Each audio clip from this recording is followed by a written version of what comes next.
여론은 들끓었습니다. 사랑, 배신, 음모, 돈, 그리고 범죄라는 극적인 요소가 모두 담긴 제 이야기는 대중의 호기심을 자극하는 아주 좋은 먹잇감이 되었습니다. 매일같이 자극적인 제목의 기사들이 쏟아졌습니다. 재벌가, 여성 CEO의 화려한 삶 뒤에 숨겨진 끔찍한 진실. 악마 시어머니와 나약한 남편, 아내 살해 후 재산 탈취 음모, 현대판 신데렐라의 소름 돋는 복수극. 제 이름, 제 회사 이름, 그리고 시댁 식구들의 사진이 온갖 언론을 도배했습니다. 하지만 구독자 여러분, 정보가 여러 사람의 입을 거치면서 그것은 많이 왜곡되고 부풀려졌습니다. 제게 공감하며 분노를 표하는 사람들 옆에는 적지 않은 반대 의견도 있었습니다. 정체 모를 사람들에 의해 악의적인 음모론이 만들어졌습니다. 어떤 사람들은 말했습니다. 저 여자도 그다지 좋은 사람은 아닐 거야. 아니 땐 굴뚝에 연기 나겠어? 시댁에 얼마나 못되게 굴었으면 저렇게까지 원한을 샀겠어. 또 다른 사람들은 이것이 남편을 몰락시키고 회사를 독차지하기 위해 제가 직접 꾸민 연극일 뿐이라고 추측했습니다. 심지어 제가 사업적으로 무언가 부정한 일을 저질렀고 그 약점을 잡힌 탓에 입막음을 위해 제거될 뻔했다는 악의적인 댓글까지 있었습니다. 이러한 혼란스러운 정보들은 부정적인 영향을 미치기 시작했습니다. 몇몇 소규모 파트너사들은 나쁜 평판을 두려워하며 협력에 주저하는 모습을 보였습니다. 직접적인 관련은 없었지만 증권시장에서 저희 회사 주가는 헛소문 때문에 몇 차례 흔들리기도 했습니다. 저는 만약 제가 계속 침묵한다면, 이 소문들이 계속 퍼지도록 내버려 둔다면 그것이 제 개인적인 명예뿐만 아니라 제가 평생을 바쳐 이룩한 사업 전체에 해를 끼칠 수 있다는 것을 알았습니다. 그리고 더 중요한 것은 제 아들이 나중에 커서 자신의 어머니에 대한 왜곡된 정보를 읽게 하고 싶지 않았습니다. 저는 목소리를 내야겠다고 결심했습니다. 하지만 소셜미디어에서의 말싸움이 아니었습니다. 저는 모든 억측을 한 번에, 그리고 영원히 잠재울 수 있는 공식적이고 강력하며 반박할 수 없는 반격이 필요했습니다. 저는 강 변호사와 저희 회사 홍보팀의 모든 권한을 위임했습니다. 매우 철저한 준비와 함께 공식 기자회견이 계획되었습니다. 우리는 단순히 정보를 바로잡는 것을 넘어 이 기회를 빌어 모든 이야기를 진실되고 통제된 방식으로 전달하여 누구도 더 이상 왜곡할 수 없게 만들고 싶었습니다. 기자회견은 대형 호텔에서 열렸고 거의 모든 유력 언론사와 미디어 매체들이 참석했습니다. 저는 울고불고하는 고통받는 피해자의 모습으로 나타나지 않았습니다. 저는 흰색 정장을 입고 가볍게 화장을 한 채 차분하고 자신감 넘치며 강인한 모습으로 나타났습니다. 저는 온 세상에 폭풍을 겪었지만 여전히 굳건히 서 있다는 것을 보여주고 싶었습니다. 저는 하소연으로 시작하지 않았습니다. 감사의 말로 시작했습니다. 제 생명과 가족을 지키기 위해 신속하게 행동해 주신 경찰 관계자분들께 감사드립니다. 그리고 관심을 가져주신 국민 여러분께도 감사드립니다. 그리고 저는 말했습니다. 지난 며칠간 제 가족 이야기에 대한 많은 정보가 있었음을 압니다. 오늘 제가 이 자리에 선 것은 누군가를 고발하거나 심판하기 위함이 아닙니다. 그것은 법이 할 일입니다. 그것은 저는 한 사람의 아내, 어머니, 그리고 믿음을 잘못 두었던 한 여성으로서 진실을 이야기하기 위해 이 자리에 섰습니다. 그리고 강 변호사가 저를 대신해 모든 사건을 명확하고 논리적으로, 그리고 너무나도 확실한 증거들과 함께 설명하기 시작했습니다. 첫 번째는 서재에서의 대화를 녹화한 영상의 일부였습니다. 음성은 법적 효력을 위해 처리되었지만 그들의 사고 계획을 회의실 전체가 똑똑히 들을 수 있을 만큼은 충분했습니다. 다음은 경찰의 기술 감정 결과였습니다.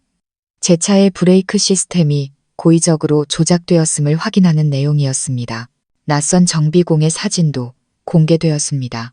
그리고 마지막은 준서와 유나가 제 침대에서 친밀하게 있는 모습, 그리고 최 여사님이 그들에게 우유를 가져다 주며 미소 짓는 장면을 담은 짧은 영상들이었습니다. 우리는 모든 것을 공개하지 않았습니다. 그들의 모든 거짓과 음모를 폭로하고 모든 음모론을 잠재우기에 충분한 가장 결정적인 증거들만 제시했습니다. 기자회견장은 물을 끼얹은 듯 조용해졌습니다.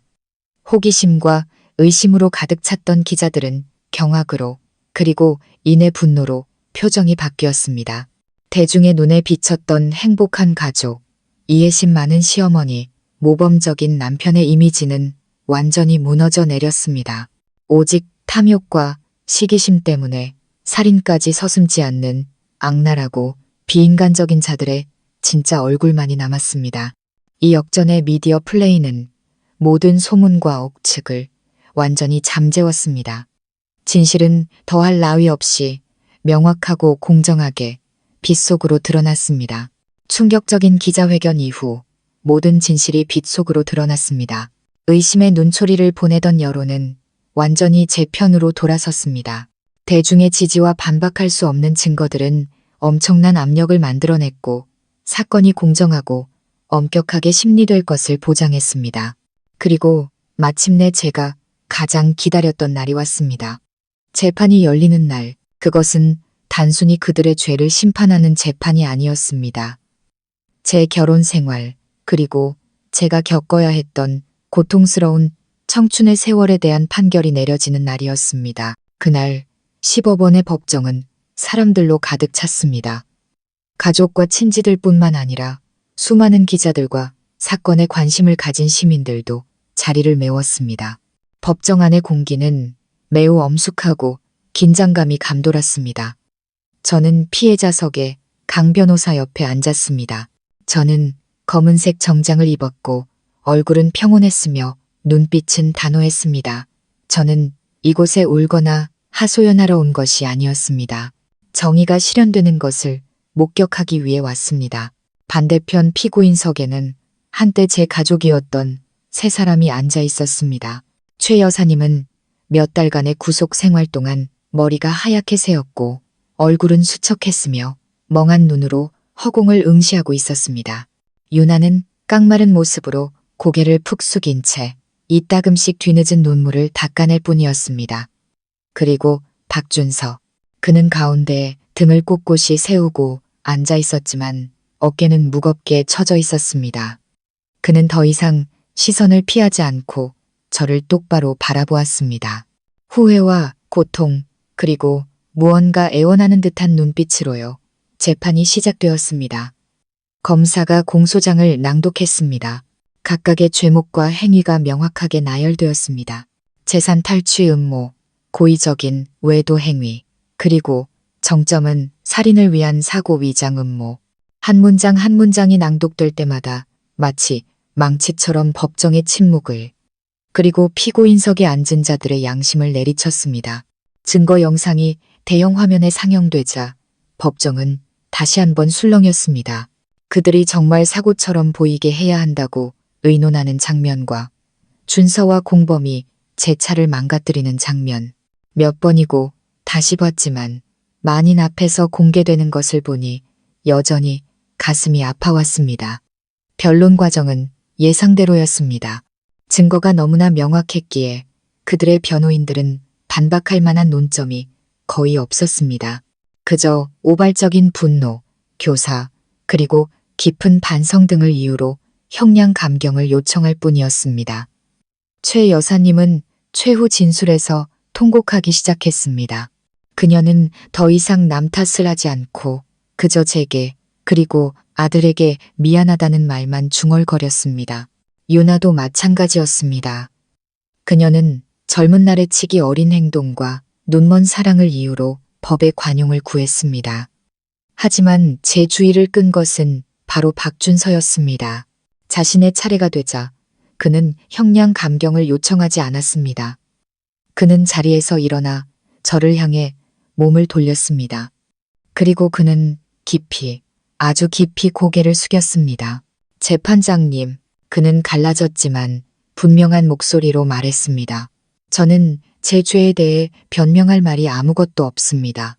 저는 틀렸습니다. 저는 끔찍한 남편이었고 자격 없는 아버지였으며 비겁한 인간이었습니다.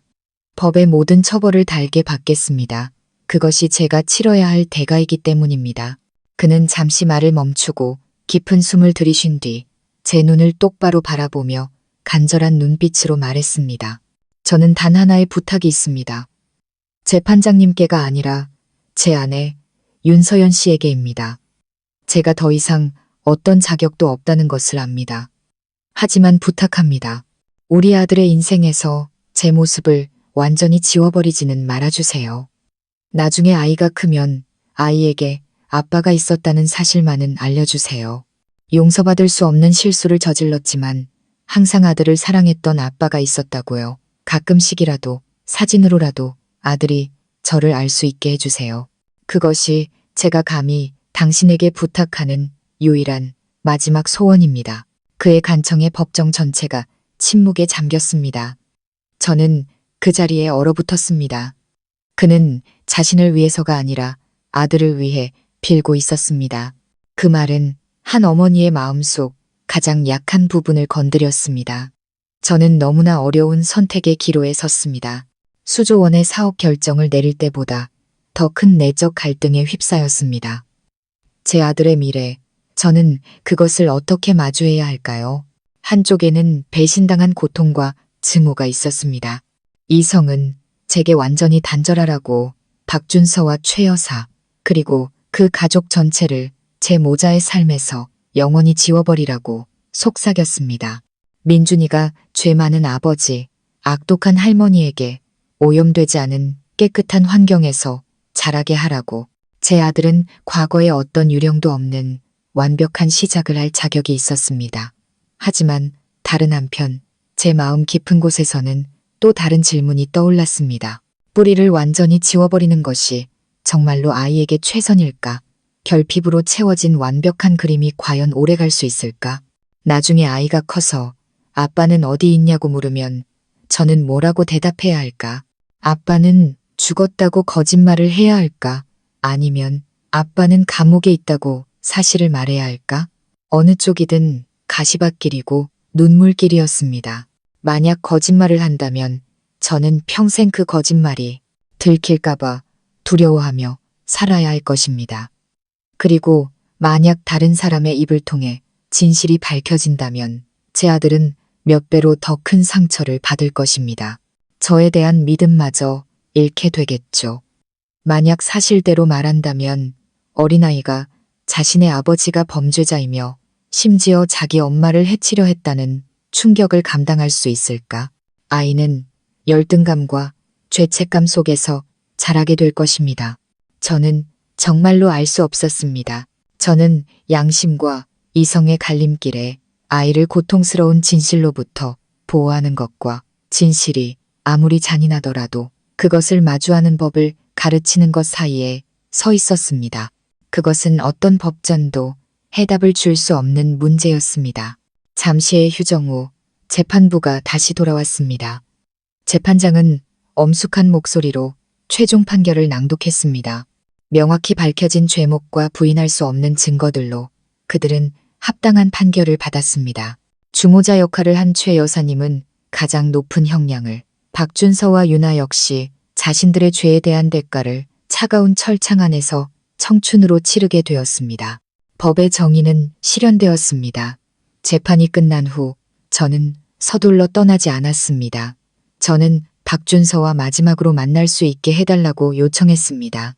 특별 면회실, 그가 수갑을 찬 채 헐렁한 수인복을 입고 들어왔습니다. 그는 감히 고개를 들어 저를 쳐다보지 못했습니다. 들었어요. 제가 평온한 목소리로 말했습니다. 이혼 서류는 철회하지 않을 거예요. 우리는 정말로 끝났어요. 하지만 당신의 부탁에 대해서, 우리 아들에 대해서는 결정을 내렸어요. 그가 번쩍 고개를 들었습니다. 그의 눈에는 기다림이 가득했습니다. 아이에게 거짓말하지 않을 거예요. 그리고 당신의 모습을 아이의 인생에서 완전히 지워버리지도 않을 거예요. 나중에 아이가 모든 것을 이해할 만큼 충분히 컸을 때 저는 아이에게 모든 진실을 이야기해 줄 거예요. 아들을 너무나 사랑했지만 동시에 끔찍한 실수를 저질렀던 한 아버지에 대한 진실을요. 저는 아이에게 사람은 누구나 실수를 할 수 있고 중요한 것은 자신의 잘못을 뉘우치고 책임지는 것이라는 걸 가르쳐 줄 거예요. 아이의 미래, 아이가 당신을 받아들일지 아닐지는 제가 결정할 수 없어요. 그것은 앞으로 당신이 보여줄 진정한 뉘우침에 달려 있을 거예요. 잘 지내요. 저를 위해서가 아니라 아들을 위해서. 저는 그 말을 남기고 일어서서 돌아섰습니다. 단 한 번도 뒤돌아보지 않았습니다. 등 뒤에서 그가 희미하게 제 이름을 부르는 소리, 그리고 이내 터져 나오는 흐느낌 소리가 들렸습니다. 하지만 저는 멈추지 않았습니다. 저는 그것이 가장 올바른 선택이었다는 것을 알았습니다. 저는 그에게 용서를 주지는 않았지만 희망의 불씨 하나를, 교화되고 다시 시작할 수 있는 이유 하나를 주었습니다. 그것은 또한 저 자신을 갈등에서 해방시키는 방법이기도 했습니다. 그 후 저희 모자의 삶은 진정으로 새로운 장을 열었습니다. 저는 더 이상 마음을 닫고 외로운 여장부 역할을 하며 스스로를 몰아세우지 않았습니다. 저는 마음을 여는 법을 배웠습니다. 아들에게 더 많은 시간을 할애했고 함께 공원에 가고 책을 읽고 세상을 탐험했습니다. 저는 아이에게 진실에 대해 가르쳤습니다. 신랄한 말들이 아닌 우화를 통해서요. 저는 아이에게 용서에 대해 가르쳤지만 동시에 자신을 보호하는 법, 아가페서 아니오라고 말할 줄 아는 법도 가르쳤습니다. 저는 제 아들이 단순히 똑똑하고 성공한 사람이 아니라 인자한 마음과 용기, 그리고 굳건한 줏대를 가진 남자로 자라기를 바랐습니다. 제 회사는 계속해서 성장했지만 저는 더 이상 예전처럼 일에만 매달리지 않았습니다. 저는 균형을 잡는 법을 배웠습니다. 동료들에게 더 많은 권한을 위임하고 예전에 소홀히 했던 관계들을 위해 시간을 냈습니다. 친구, 가족, 그리고 제 자신을 위해서요. 저는 댄스를 배우기 시작했고 꽃꽂이를 배우며 예전에는 쓸데없다고 생각했던 일들을 했습니다. 저는 행복이 재무보고서에 숫자에만 있는 것이 아니라 평범한 일상 속에 소박한 기쁨 속에 있다는 것을 깨달았습니다. 구독자 여러분, 제 이야기는 여기까지입니다. 영광과 고통, 행복과 비극이 모두 담긴 긴 여정이었습니다. 제가 이 이야기를 꺼낸 것은 저의 성공이나 복수 능력을 자랑하기 위함이 아닙니다. 저는 여러분, 특히 여성분들께 제가 너무나 비싼 대가를 치르고 깨달은 몇 가지 메시지를 전하고 싶습니다. 첫째, 너무 완벽한 것을 경계하십시오. 인생에는 원래 절대적으로 완벽한 것이란 없습니다. 너무 완벽한 남편, 너무 이해심 많은 시어머니, 너무나 원만한 가정은 때로는 가장 공들여 만든 연극일 수 있습니다. 절대로 경계심을 잃지 마시고 한 여성으로서의 직감을 무시하지 마십시오. 당신의 직관은 때로는 가장 충실한 경호원입니다. 이성이 미처 알아채지 못한 위험을 당신에게 알려줄 수 있습니다. 둘째, 배신과 악의를 깨달았다면 용감하고 단호해지십시오. 관용을 베풀지 마십시오. 그들이 변할 것이라는 희망을 갖지 마십시오. 왜냐하면 이미 악한 마음을 품은 자들에게 당신의 용서는 방종일 뿐입니다. 당신의 침묵은 그들이 죄의 늪에 더 깊이 빠질 기회만을 줄 뿐입니다.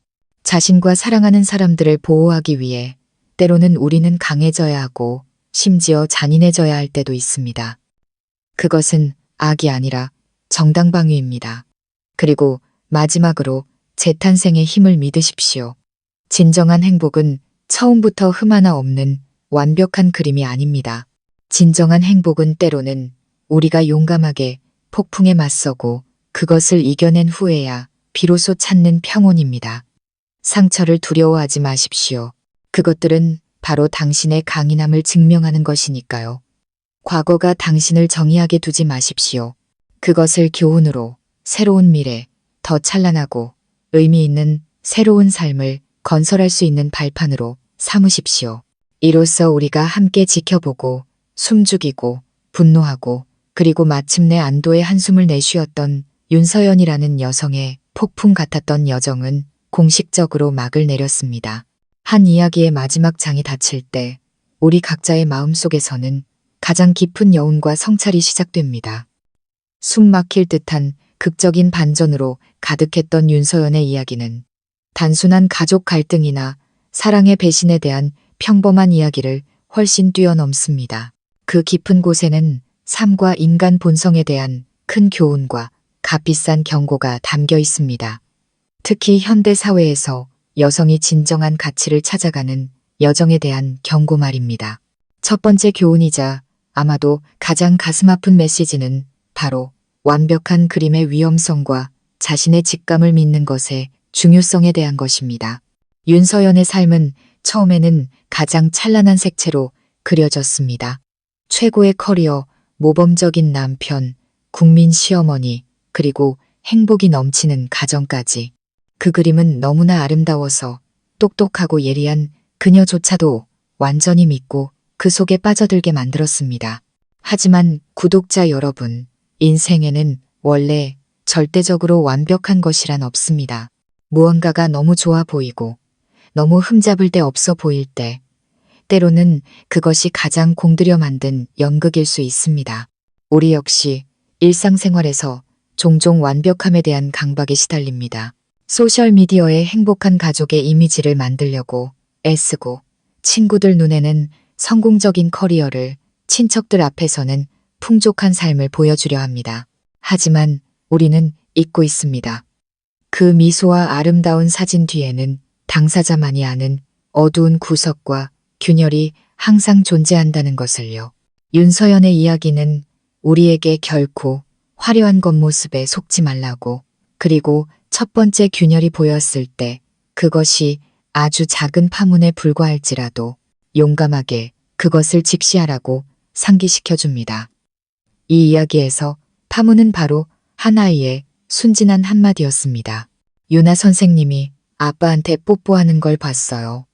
그것은 아주 사소하고 무시하기 쉬우며 어른들이 합리적인 이유를 대며 넘겨버리기 쉬운 디테일이었습니다. 하지만 윤서연은 그렇게 하지 않았습니다. 그녀는 귀를 기울였고 자신의 직감을 믿었습니다.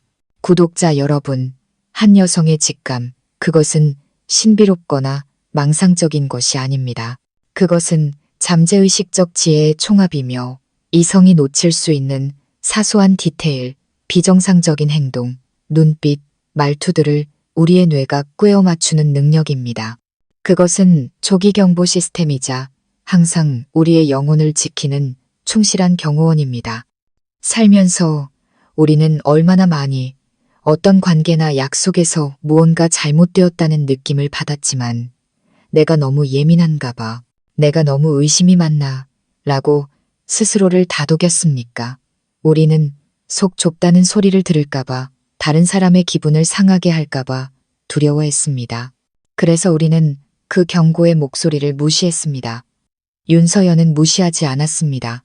그녀는 그 막연한 불안감을 구체적인 행동, 즉 조사로 옮겼습니다.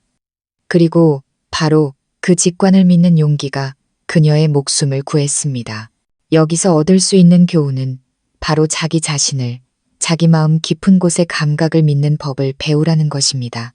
불안감을 느낄 때 서둘러 떨쳐버리지 마십시오. 잠시 멈추고 관찰하고 알아보십시오. 때로는 직감이야말로 우리를 기다리는 위험에서 벗어날 길을 알려주는 가장 현명한 스승이기 때문입니다. 그리고 이 교훈은 우리를 또 다른 더 무서운 진실로 이끕니다. 그것은 바로 우리 곁에 살고 있는 양의 탈을 쓴 늑대들, 즉 악의 본질에 대한 것입니다. 윤서연의 이야기를 끔찍하고 잊을 수 없게 만드는 것은 외도 행위가 아니라 그녀가 가장 믿고 잘해줬던 바로 그 사람들에게서 온 배신입니다. 이 이야기의 악당은 흉악한 얼굴을 하고 있지 않습니다. 오히려 그들은 너무나 완벽한 가면을 쓰고 있습니다.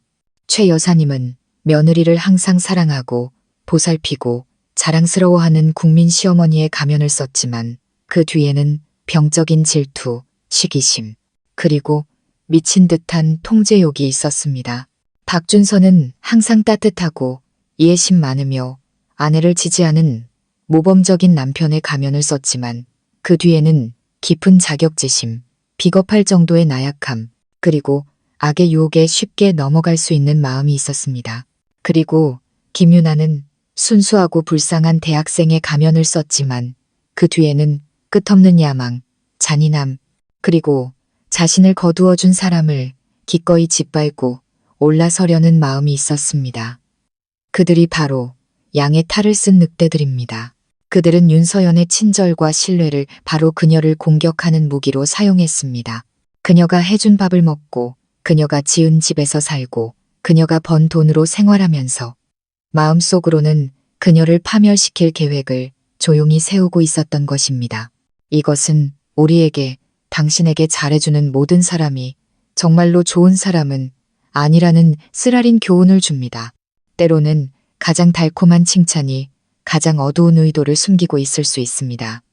그렇다면 이 양의 탈을 쓴 늑대들을 어떻게 알아볼 수 있을까요? 당신이 없을 때 그들의 행동을 보십시오. 그들이 없는 사람에 대해 어떻게 말하는지 들어보십시오. 그리고 가장 중요한 것은 그들의 이익이 침해당했을 때, 그들의 자존심이 상처받았을 때 어떻게 반응하는지를 보십시오. 최 여사님처럼 이득을 볼 때는 완벽한 시어머니였지만 자신이 위축된다고 느끼고 아들이 아내에게 밀린다고 느끼자 그녀의 악독한 본성이 비로소 드러났습니다. 아무리 친절해 보여도 누구에게든 성급하게 온전한 믿음을 주지 마십시오. 시간을 두고 작은 시험들을 통해 사람의 마음을 확인하십시오.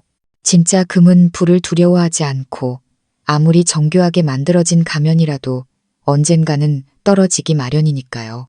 그리고 그 가면이 떨어졌을 때, 가장 잔인한 배신과 마주했을 때 당신은 어떻게 하겠습니까? 윤서연의 이야기는 우리에게 더할 나위 없이 강력한 해답을 주었습니다. 그것은 바로 자신을 피해자에서 전략가로 바꾸는 방법에 대한 교훈입니다. 윤서연이 침실에서 끔찍한 광경을 목격했을 때 그녀의 첫 반응 역시 붕괴와 고통이었습니다. 하지만 그녀는 감정이 이성을 집어삼키도록 내버려 두지 않았습니다. 그녀는 뛰어들어가 소란을 피우거나 질투하거나 욕설을 퍼붓지 않았습니다. 그녀는 말다툼이 순간적인 후련함만 가져다 줄 뿐 판 전체를 망쳐버릴 것이라는 것을 알았습니다. 대신 그녀는 매우 어려운 일을 해냈습니다. 그녀는 조용히 물러나 연기를 시작했습니다. 윤서연이 원치 않는 배우가 되어 아무것도 모르는 척 여전히 남편에게 다정하고 시어머니에게 효도하는 그 과정이야말로 그녀의 비범한 용기를 가장 잘 보여주는 대목입니다. 그것은 정신적인 고문이었습니다. 자신을 죽이려는 바로 그 사람에게 미소를 지어야 하고 뼛속까지 혐오스러운 사람들과 한 식탁에서 밥을 먹어야 한다고 상상해 보십시오. 하지만 그녀는 해냈습니다. 불리한 싸움에서 이기기 위해서는 힘만으로는 안 되고 지혜를 사용해야 한다는 것을 이해했기 때문입니다. 그녀는 자신의 고통을 무서울 정도의 침착함으로 바꿨습니다. 그녀는 감정적으로 행동하지 않고 계획에 따라 행동했습니다. 한 걸음 한 걸음 카메라를 설치하고 탐정을 고용하고 덫을 놓고 증거를 수집했습니다. 그녀는 수동적인 피해자에서 능동적인 사냥꾼으로 자신을 변화시켰습니다. 그녀는 우리에게 아주 값진 교훈을 가르쳐 주었습니다. 부당함과 배신에 직면했을 때 서둘러 울부짖는 피해자가 되지 마십시오. 깊은 숨을 들이쉬고 눈물을 이성을 위한 연료로 바꾸십시오. 자기 이야기의 전략가, 탐정이 되십시오. 증거를 수집하고 진실과 법이라는 무기를 손에 쥐십시오. 정의는 그저 앉아서 오는 사람에게는 저절로 찾아오지 않기 때문입니다. 그것은 오직 용감하게 일어나 현명한 방식으로 그것을 위해 싸우는 사람에게만 찾아옵니다. 그리고 윤서연의 싸움은 자신을 보호하는 데서 그치지 않았습니다. 그것은 한 어머니의 싸움이기도 했습니다. 재판에서의 그녀의 마지막 결정은 모성애와 인간적인 선택에 대한 깊은 교훈을 줍니다. 박준서가 자신의 형량 감경을 빌지 않고 오직 아들의 인생에서 자신의 모습을 지우지 말아달라고 간청했을 때 그는 윤서연을 어려운 상황에 빠뜨렸습니다. 한쪽에는 증오와 너무나 잔인한 진실로부터 아이를 보호하고 싶은 마음이 있었습니다. 다른 한쪽에는 한 아이가 자신의 뿌리에 대해 알 권리가 있었습니다. 죽어버린 완벽한 아버지의 그림을 만들어주는 것이 죄를 지었지만 뉘우치고 있는 아버지에 대한 진실을 말해주는 것보다 더 나은 것일까? 윤서연은 쉬운 길을 선택하지 않았습니다. 그녀는 아이에게 거짓말을 하지 않았습니다. 그녀는 더 어렵지만 더 성숙하고 용감한 길을 선택했습니다. 그녀는 아이가 충분히 컸을 때 진실을 이야기해 주기로 결심했습니다. 그녀는 아이에게 책에는 없는 교훈을 가르쳐 주었습니다. 인생이 항상 아름답지만은 않다는 것, 사람은 누구나 실수를 할 수 있다는 것, 그리고 진정한 뉘우침이야말로 소중하다는 것을요. 그 결정은 박준서를 위한 용서가 아니었습니다. 그것은 그녀가 바로 자기 아들에게 주는 선물이고 교훈이었습니다. 그것이 인자한 거짓말일지라도 그녀는 아들이 거짓말 속에서 자라기를 원치 않았습니다. 그녀는 아들이 진실과 함께 인생의 어두운 구석을 마주할 능력과 함께 그리고 옳고 그름을 분별하고 사랑할 줄 알되 비판할 줄도 아는 마음을 갖고 자라기를 바랐습니다. 그것이야말로 한 어머니가 아이에게 줄 수 있는 최고의 보호였습니다. 아이를 갖자 완벽함의 세계에 가두는 것이 아니라 원래부터 완벽하지 않은 세상에서 살아가고 존재할 수 있는 충분한 용기를 갖추게 해주는 것. 저는 여러분, 특히 여성분들께 제가 너무나 비싼 대가를 치르고 깨달은 몇 가지 메시지를 전하고 싶습니다. 첫째, 너무 완벽한 것을 경계하십시오. 인생에는 원래 절대적으로 완벽한 것이란 없습니다. 너무 완벽한 남편, 너무 이해심 많은 시어머니, 너무나 원만한 가정은 때로는 가장 공들여 만든 연극일 수 있습니다. 절대로 경계심을 잃지 마시고 한 여성으로서의 직감을 무시하지 마십시오. 당신의 직관은 때로는 가장 충실한 경호원입니다.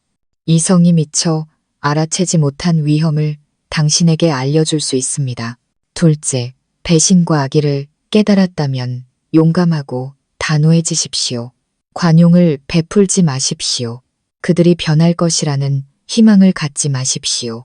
왜냐하면 이미 악한 마음을 품은 자들에게 당신의 용서는 방종일 뿐입니다.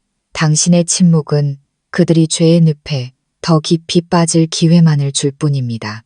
자신과 사랑하는 사람들을 보호하기 위해 때로는 우리는 강해져야 하고 심지어 잔인해져야 할 때도 있습니다.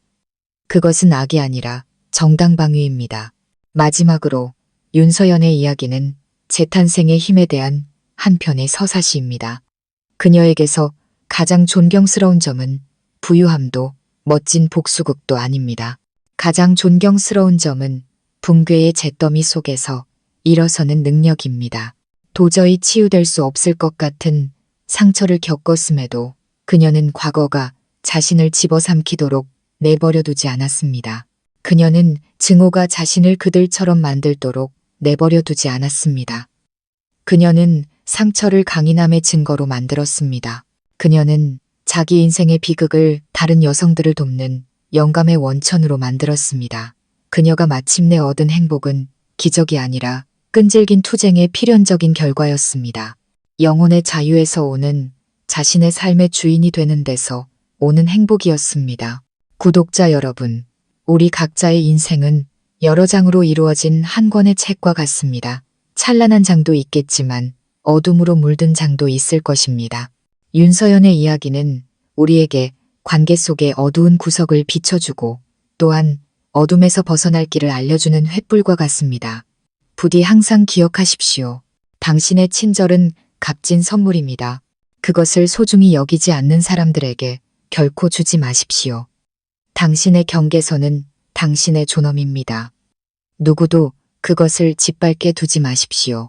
그리고 당신의 마음이 상처받더라도 결코 증오로 굳어지게 두지 마십시오. 항상 따뜻한 마음, 차가운 머리, 그리고 꼿꼿한 척추를 유지하십시오. 오직 그럴 때만이 우리는 인생의 모든 폭풍을 굳건히 헤쳐나가고 진정한 나만의 평온한 안식처를 찾을 수 있을 테니까요. 이 깊은 교훈들에 대해 저희와 함께 성찰해 주셔서 감사합니다. 방금 나눈 이야기들이 여러분의 마음에 와닿으셨다면 좋아요와 댓글을 남겨주시어 함께 이 긍정적인 가치를 나누고 널리 알려주십시오. 그리고 여유로운 노후 채널 구독을 잊지 마십시오. 하나의 이야기가 들려지고 하나의 교훈이 얻어질 때마다 그것은 우리가 함께 더 좋고 의미 있는 삶을 만들어가는 작은 벽돌 하나가 될 것이기 때문입니다. 안녕히 계십시오. 다음 프로그램에서 다시 뵙겠습니다. 남편이 어디를 가든 무사히 돌아오기만을 바라는 게 모든 아내의 마음일 겁니다. 그런데 한밤중 저는 남편이 병원에 입원했다는 소식을 들었습니다. 그저 간호만 하면 될 줄 알고 황급히 달려갔지만 서류에 법적 아내로 선명히 적힌 다른 여자의 이름을 본 순간 제 심장은 멎는 듯 했습니다. 저는 이 결혼이 끔찍한 진실을 감추고 있었다는 것을 직감했습니다. 그날 밤 저는 딸 유나를 겨우 재우고 나왔습니다. 부엌에는 아직 어머니께서 끓여주신 곰탕 냄새가 남아있었죠. 그때 익숙하지 않은 진동이 길게 울렸습니다. 화면을 보니 낯선 번호였지만 발신자 이름은 병원이었습니다. 한 간호사의 다급한 목소리가 제가 민준 씨의 아내가 맞는지 물었습니다. 남편이 교통사고로 응급실에 실려왔고 지금은 안정을 찾았지만 보호자가 필요하다는 것이었습니다. 온몸에 힘이 빠졌습니다. 바로 어제 부산으로 출장을 간다며 며칠 뒤에 오겠다고 걱정 말라고 했던 남편이었습니다. 저는 더듬거리며 대답했습니다. 네, 제가 갈게요. 잠시만요. 제 다급한 목소리를 들으신 어머니께서 방에서 나오시며 무슨 일이냐고 물으셨습니다. 저는 민준 씨가 입원했다고 짧게 말하고 어머니께 유나를 부탁드린 뒤 바로 집을 나섰습니다. 어머니는 제 손에 얇은 외투 하나를 쥐어주시며 조심해서 다녀오고 무슨 일 있으면 바로 전화하라고 신신당부하셨습니다. 병원으로 가는 길은 평소보다 유난히 길게 느껴졌습니다. 차는 쌩쌩 달리고 차가운 밤바람이 옷깃을 파고들었지만 제 머릿속은 엉킨 실타래처럼 복잡했습니다. 부산 출장이라더니 왜 서울에 있는 병원에 입원한 걸까? 왜 낯선 번호로 나에게 전화했을까? 남편의 상태는 얼마나 심각한 걸까? 저는 애써 마음을 다잡으며 일단 도착해서 생각하자고 다짐했습니다. 병원 마당은 하얀 불빛으로 가득했고 코를 찌르는 소독약 냄새가 진동했습니다. 원무과에 물어보니 3층 복도라고 했습니다. 복도에는 몇몇 사람들이 플라스틱 의자에 고개를 숙인 채 앉아 있었습니다. 저는 개인 물품 보관함에 걸린 남편의 외투를 발견했습니다. 이름표에는 김민준, 응급이라고 적혀 있었죠. 그때 젊은 간호사가 문을 열고 나오며 보호자시냐고 물었습니다. 제가 고개를 끄덕이자 간호사는 차트를 넘기며 말했습니다. 가벼운 접촉 사고로 머리에 찰과상이 있고 오른손을 몇 반을 꿰맸지만 경과를 지켜봐야 한다고요. 저는 안도의 한숨을 내쉬었습니다. 간호사는 제게 서명을 부탁했습니다. 펜을 들고 서류에 서명하려던 저는 그대로 멈칫했습니다. 서류의 비상 연락처란에는 이미 정성스럽게 적힌 이름이 있었습니다. 박수진. 아내. 저는 간호사를 쳐다봤습니다. 제가 너무 오랫동안 말이 없자 그녀는 의아한 듯 작은 목소리로 말했습니다. 입원할 때 동행한 분이 그렇게 진술하셨어요. 하지만 환자분이 직접 휴대폰에서 번호를 찾아 아내분께 전화하신 걸 보면 아마 이름을 헷갈리신 것 같아요. 그녀의 말이 깊은 우물에 돌이 떨어지는 소리처럼 귓가에 울렸습니다. 남편이 직접 나에게 전화했다면 정신이 멀쩡했다는 뜻인데 왜 서류에는 다른 여자의 이름이 적혀 있는 걸까요? 회복실 문이 살짝 열린 틈으로 남편의 모습이 보였습니다. 그는 옆으로 누워 눈을 감고 있었고 이마에는 붕대를, 팔에는 깁스를 하고 있었습니다. 침대 옆에는 20대 후반으로 보이는 여자가 앉아 배를 감싸 안은 채 떨리는 손으로 이불 끝을 잡고 있었습니다. 그녀의 배는 임신한 듯 살짝 불러 있었습니다. 제가 안으로 들어가려 하자 간호사가 조용히 저를 막아섰습니다. 지금은 경과를 지켜봐야 해서 한 번에 한 명씩만 들어갈 수 있어요. 제가 부를 때까지 기다려주세요. 저는 고개를 끄덕이며 의자로 물러났습니다. 심장이 미친 듯이 뛰고 머리가 뜨거워졌지만 애써 평정을 유지했습니다. 지금 화를 내면 모든 것을 망칠 뿐이었습니다. 그때 경비 아저씨 한 분이 개인 소지품이 담긴 봉투를 들고 와 보호자를 찾았습니다. 제가 신분증을 내밀자 아저씨는 지갑, 휴대폰, 열쇠 꾸러미, 그리고 약간 구겨진 서류 봉투 하나를 건네주었습니다. 저는 자리에 앉아 지갑을 열어 신분증과 카드들을 확인했습니다. 작년 바다로 놀러 갔을 때 남편과 저, 그리고 딸 유나가 함께 찍은 가족 사진 외에는 이상한 점이 없었습니다.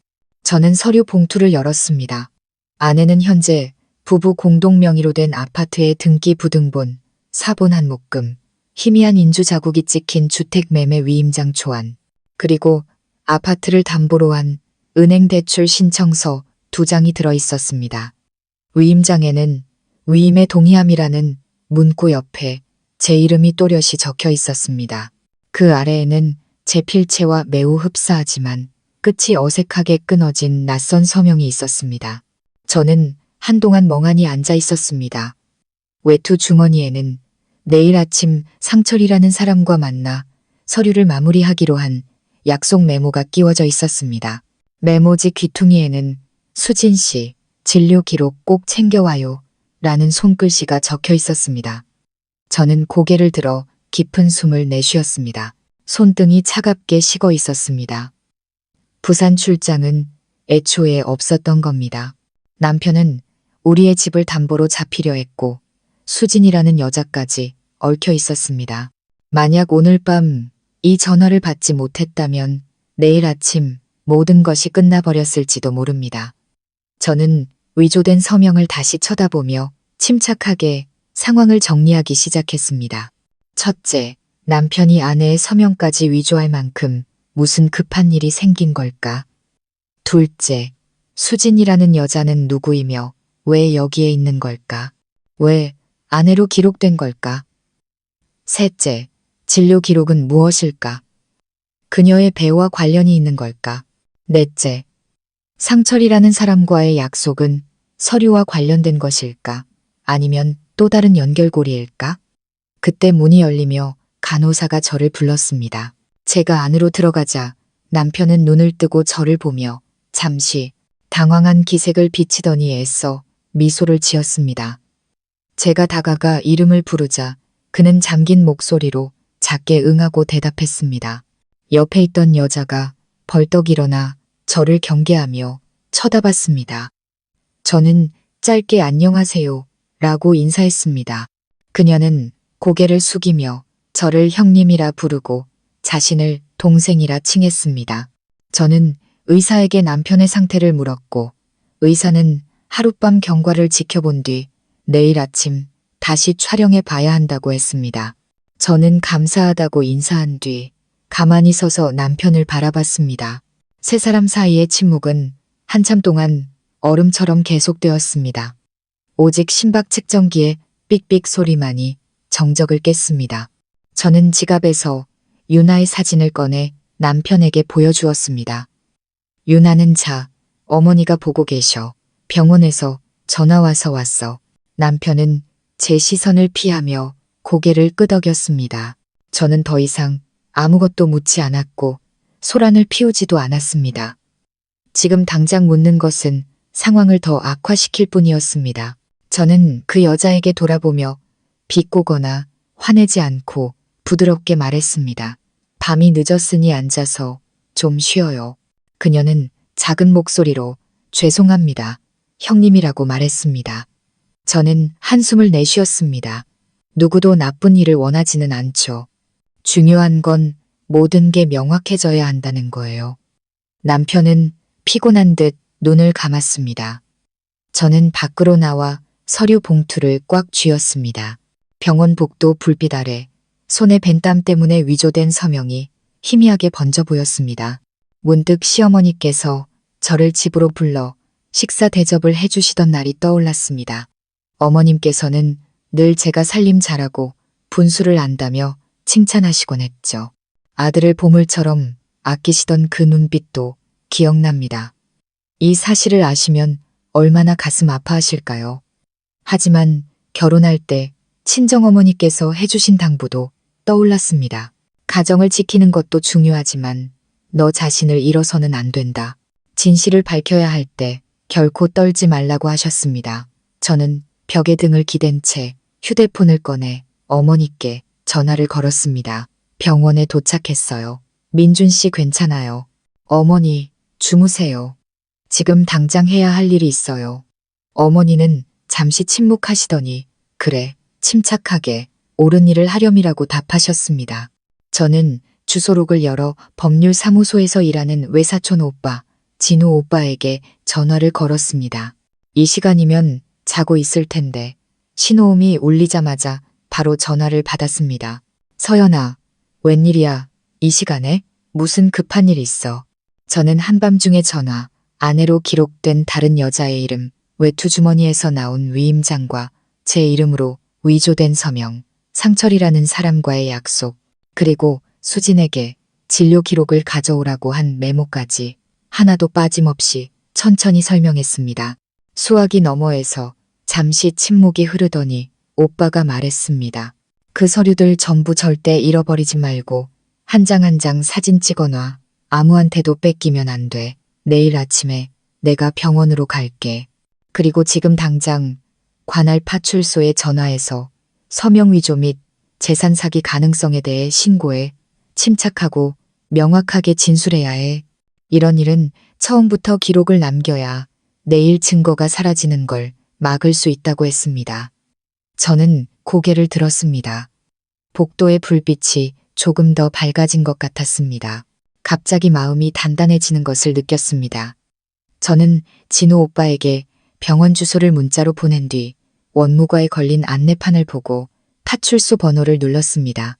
당직 경찰관의 차분하고 또렷한 목소리가 들려왔습니다. 그는 서류를 그대로 보관하고 경찰이 도착할 때까지 기다리라고 지시했습니다. 저는 네라고 대답했습니다. 전화를 끊고 유리창 너머를 돌아보았습니다. 남편은 눈을 감은 채 조용히 누워 있었습니다. 수진이라는 여자는 남편의 이불을 덮어준 뒤 플라스틱 의자에 앉아 두 손으로 배를 감싸 안고 있었습니다. 그녀의 눈은 빨갛게 충혈되어 있었습니다. 그 순간 저는 한 가지 사실을 더 명확하게 깨달았습니다. 모든 거짓 뒤에는 이유가 있겠지만 그 이유가 무엇이든 가정은 진실로 지켜져야 한다는 것을요. 저는 서류 봉투 모서리를 매만지며 외투 안주머니에 넣었습니다. 실연의 계단은 이제 막 시작되었습니다. 저는 딸에게 가정을 지켜주고 부부라는 이름의 의미를 바로 세우고 어머니의 당부를 저버리지 않기 위해 끝까지 갈 수밖에 없다는 것을 알았습니다. 진실을 밝혀야 할 때 결코 떨지 마라. 복도 끝에서 경찰의 구둣발 소리가 희미하게 들려왔습니다. 저는 등을 곧게 펴고 깊은 숨을 들이마신 뒤 원무과를 향해 걸어갔습니다. 그 위임장 위에 떨리는 필체로 남겨진 서명 자국 하나하나 모든 것을 순서대로 이야기할 준비가 되어 있었습니다. 방 안에서 남편은 미동도 없이 누워 있었습니다. 밖은 아직 새벽이 멀었지만 오늘 밤 저는 제 자신을 위해 작은 등불 하나를 밝혔습니다. 파출소 경찰관들이 도착한 것은 새벽 1시가 거의 다 되어서였습니다. 타일 바닥 위로 울리는 구둣발 소리에 복도에서 기다리던 사람들이 모두 돌아보았습니다. 제복을 입은 경찰관 한 명이 제게 다가와 차분한 목소리로 물었습니다. 신고자 본인 맞으시죠? 서류 위조 정황이 있다는 신고를 받고 왔습니다. 증거 자료 제공에 협조해 주시기 바랍니다. 저는 고개를 끄덕였습니다. 서류 봉투가 든 주머니를 꽉 쥔 손, 심장은 빠르게 뛰었지만 눈빛만은 단호했습니다. 저는 경찰관에게 모든 서류를 건네며 하나하나 자세히 설명했습니다. 한밤중에 걸려온 전화부터 서류의 법적 아내로 기록된 박수진이라는 이름, 그리고 은행 대출 신청서와 제 서명이 위조된 위임장까지. 저는 이 서명은 제 것이 아니며 이 점을 기록해달라고 강조했습니다. 젊은 경찰관 한 명이 수첩을 펴고 꼼꼼히 기록하기 시작했습니다. 그가 물었습니다. 지금 바로 대조할 수 있도록 서명을 한번 해주시겠습니까? 저는 망설임 없이 펜을 들어 서명했습니다. 종이 위에 제 필체가 선명하게 나타나자 마음이 조금 가벼워지는 것 같았습니다. 나이가 더 들어 보이는 경찰관이 두 서명을 유심히 비교하더니 고개를 끄덕이며 말했습니다. 걱정 마십시오. 이 서류들은 저희가 봉인하고 서류에 기재된 은행에도 연락해 즉시 거래를 동결시키겠습니다. 자칫 늦었으면 큰일 날 뻔했습니다. 내일 아침 관련자들을 소환해 조사하겠습니다. 저는 연신 감사 인사를 했습니다. 마음속에 엉킨 실타래가 조금씩 풀리는 기분이었습니다. 그들이 떠나고 저는 병실로 돌아갔습니다. 병실 안은 여전히 불이 밝았고 남편 민주는 눈을 감은 채 조용히 누워 있었습니다.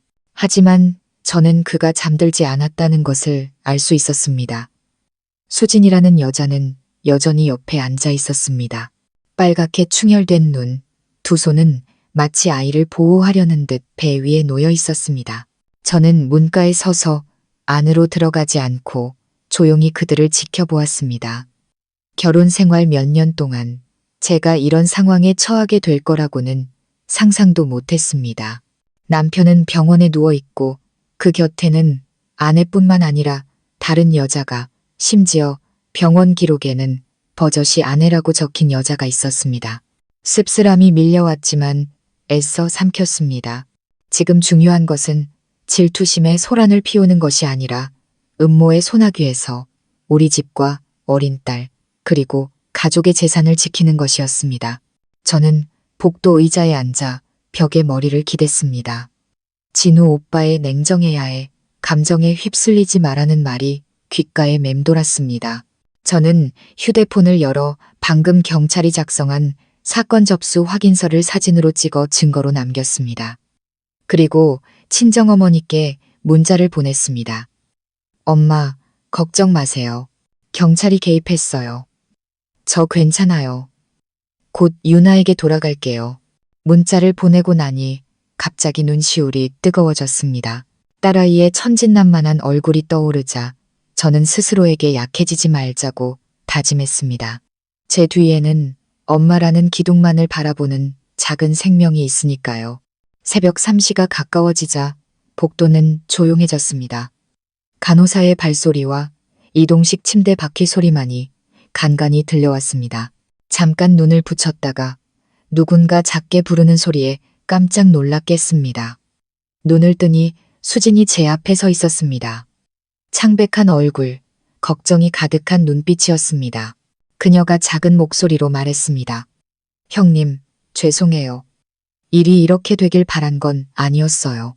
하지만 민준 씨가 다 알아서 잘 해결해 줄 거라고 저는 뱃속의 아이만 신경 쓰면 된다고 했어요. 저는 그녀를 똑바로 쳐다보며 단호하게 물었습니다. 민준 씨랑 당신 대체 무슨 관계예요? 수지는 입술을 깨물며 눈물을 글썽였습니다. 몇 달 전 출장 갔을 때 만났어요. 제가 일부러 끼어들려던 건 아니에요. 하지만 지금 임신 3개월이 넘었어요. 그 고백이 비수처럼 제 가슴을 찔렀습니다. 저는 의자 손잡이를 꽉 잡았습니다. 그녀의 말 한마디 한마디가 가슴에 박혔습니다. 하지만 저는 여전히 침착한 목소리를 유지했습니다. 그 집이 우리 부부 공동 명의라는 건 알아요? 그리고 위임장에 서명이 위조됐다는 것도요. 수지는 눈을 동그랗게 뜨고 연신 고개를 저었습니다. 몰랐어요.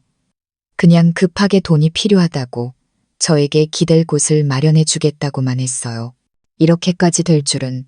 저는 그녀를 한참 동안 바라보았습니다. 그 겁에 질린 눈 속에서는 사기꾼의 계산적인 모습이 아니라 거짓의 소용돌이에 휘말린 어리고 약한 여자의 모습이 보였습니다. 하지만 그것이 제 고통을 덜어주지는 않았습니다. 저는 나지막이 한숨을 쉬었습니다. 일단 가서 쉬어요. 모든 건 내일 밝혀지겠죠. 당신과 민준 씨의 관계는 그 사람이 정신을 차리면 직접 물어볼 테니까. 수지는 고개를 숙여 작게 죄송합니다 라고 말한 뒤 돌아섰습니다. 긴 복도 사이로 그녀의 작은 뒷모습이 외롭게 사라졌습니다. 저는 다시 남편 민준을 바라보았습니다. 그가 살짝 몸을 뒤척이는 것 같았고 입가가 떨렸습니다. 저는 그가 방금 우리의 대화를 모두 들었다는 것을 알았습니다. 하지만 지금 당장 모든 것을 폭로하고 싶지는 않았습니다. 그가 스스로 직면하게 만들고 싶었습니다. 때로는 침묵이 가장 무거운 심판이 되기도 하니까요. 저는 잠시 서 있다가 병원을 나섰습니다. 박근님이 희미하게 동이 트고 있었습니다. 새벽빛이 유리창을 통해 들어와 제가 미처 닦아내지 못한 눈물 자국을 비추었습니다. 다음 날 아침 시어머니께서 전화를 하셨습니다. 목소리가 몹시 다급하셨습니다. 서연아, 민준이가 입원한 게 사실이니? 어젯밤에 큰아주버님이 병원에서 민준이를 봤다고 전화하셨던데. 저는 잠시 망설이다가 사실의 일부만 말씀드리기로 했습니다. 네, 어머님, 가벼운 사고로 입원해서 지금은 경과를 지켜보고 있어요. 너무 걱정 마세요. 제가 잘 챙길게요. 어머니는 안도의 한숨을 내쉬셨습니다. 그래, 네가 잘 챙겨주렴. 고맙다. 괜찮아지면 언제 문병 갈지 알려다오. 저는 차마 그러겠다고 대답하지 못했습니다. 어머님께서 이 모든 진실을 마주하실 준비가 아직 안 되셨기 때문입니다. 어머니는 늘 민준을 자랑스러워하셨습니다. 아들이 이런 거짓말을 했다는 걸 아시면 견디지 못하실 겁니다. 오전 9시쯤 진우 오빠가 도착했습니다. 깔끔한 셔츠 차림에 서류 가방을 든 모습이었습니다. 오빠는 제게 물 한 병을 건네며 말했습니다. 어젯밤 네가 한 행동은 아주 옳았어. 오늘 내가 경찰과 함께 병원 측과 이야기하고 은행에도 연락할 거야. 너는 민준 씨 건강만 신경 써. 법적인 문제는 나랑 경찰에게 맡기고. 저는 고개를 끄덕였습니다. 고마운 마음에 눈물이 핑 돌았습니다. 제 가정을 지키기 위해 변호사의 도움을 받아야 하는 날이 올 줄은 꿈에도 몰랐습니다. 하지만 이제 저는 알게 되었습니다. 냉철한 이성과 법률만이 가장 든든한 방패라는 것을요. 경찰과 진우 오빠가 병실로 들어갔을 때 저는 밖에서 기다렸습니다. 안에서는 질문과 대답 소리가 들려왔습니다. 민준의 목소리는 아직 약했지만 당황한 기색이 역력했고 이따금 말을 더듬었습니다. 저는 기억이 잘 안 납니다. 아는 사람에게 부탁해서 서명했습니다. 임시로 빌리려던 것뿐입니다. 같은 말들을 간간히 들을 수 있었습니다. 경찰관의 엄한 목소리가 들렸습니다. 아내의 서명을 위조해서 재산을 담보로 잡으려 한 것이 얼마나 심각한 범죄인지 알고 있습니까? 저는 눈을 감았습니다. 심장이 조여왔지만 동시에 정의가 서서히 어둠을 밝히고 있다는 안도감도 들었습니다. 이야기는 어두운 민낯을 드러내기 시작했고 앞으로의 여정이 험난할 것이라는 것을 저는 알고 있었습니다. 하지만 저는 이미 이 길을 선택했습니다. 아이를 지키고 진실을 지키기 위해 끝까지 맞설 것입니다. 경찰이 민준과의 1차 조사를 마치고 저는 참고인으로 불려가 확인 서명을 했습니다. 발걸음은 무거웠지만 마음만은 떨리지 않기로 굳게 다짐했습니다. 경찰관 한 명이 조서를 건네며 엄숙하게 말했습니다. 김민준 씨의 진술을 기록했지만 아직 모순되는 점이 많습니다. 서연 씨는 계속 침착하게 협조해 주셔야 합니다. 위조된 서류들은 당분간 저희가 봉인하겠습니다. 은행 측에서도 거래를 동결시켜 추가 피해를 막았습니다. 저는 고개를 끄덕이며 또렷하게 서명했습니다. 제 필체는 제 결심처럼 반듯했습니다. 우리 가정이 흔들리는 것을 결코 용납하지 않겠다는 결심 말입니다. 민주는 침대에 누워 제 시선을 피했습니다. 그의 입술이 무언가 말하려는 듯 떨렸지만 결국 침묵했습니다. 우리 사이에는 해명해야 할 것들이 너무 많았지만 경찰 앞에서 우리 가정사를 눈물겨운 드라마로 만들고 싶지는 않았습니다. 저는 거리를 두었습니다. 그를 간호가 필요한 환자로 대하고 모든 것은 법의 판단에 맡기기로 했습니다. 경찰이 떠나고 병실에는 저와 민준 단둘만 남았습니다. 저는 의자를 끌어다 곁에 앉아 낮은 목소리로 물었습니다. 나한테 할 말 없어? 그는 한참 동안 말이 없다가 거친 숨을 내쉬었습니다. 미안해. 내가 한눈을 팔았어. 당신 몰래 빨리 해결하고 덮을 수 있을 거라고 생각했어. 그런데 사고가 나는 바람에 모든 게 터져버렸네. 저는 입술을 깨물었습니다. 눈시울이 뜨거워졌습니다. 그걸 그냥 한눈 판 거라고 말해. 아내 서명을 위조하고 임신한 다른 여자를 데리고 나타나서 집까지 담보로 잡으려 했잖아. 어젯밤 내가 그 전화를 받지 못했다면 지금쯤 모든 게 끝났을 거야. 당신한테 나와 유나는 대체 뭐였어? 민주는 고개를 숙였습니다. 붕대를 감은 손으로 이불 끝을 꽉 쥐었습니다. 그의 목소리는 희미했습니다. 사업 실패로 빚더미에 앉았어. 당신한테 말할 용기가 없었고 어머니가 아시면 체면이 깎일까봐 두려웠어. 그러다 출장 중에 수진이를 만났고 그 애가 매달리면서 일이 이렇게 됐어. 수진이가 임신하자 머리가 복잡해져서 돈을 빌려 조용히 해결하려고 했어. 갚을 수 있을 거라고 약속했는데 일이 이렇게 커질 줄은 몰랐어. 그 말을 듣는 순간 누군가 제 심장을 난도질하는 것 같았습니다. 제가 물었습니다. 그럼 나와 유나는? 우리는 어디에 두려고 했는데? 그는 침묵했습니다. 그 침묵은 어떤 변명보다도 무거웠습니다. 그때 복도에서 익숙한 발소리가 들렸습니다. 돌아보니 시어머니께서 황급히 걸어오고 계셨습니다. 얼굴에는 당혹감이 가득했습니다. 민준아, 이게 어떻게 된 일이니? 저는 벌떡 일어났습니다. 심장이 멎는 것 같았습니다. 남편과 시어머니를 동시에 상대할 마음의 준비가 되어 있지 않았습니다. 어머니는 침대로 달려가 아들의 손을 잡고 눈물을 쏟으셨습니다.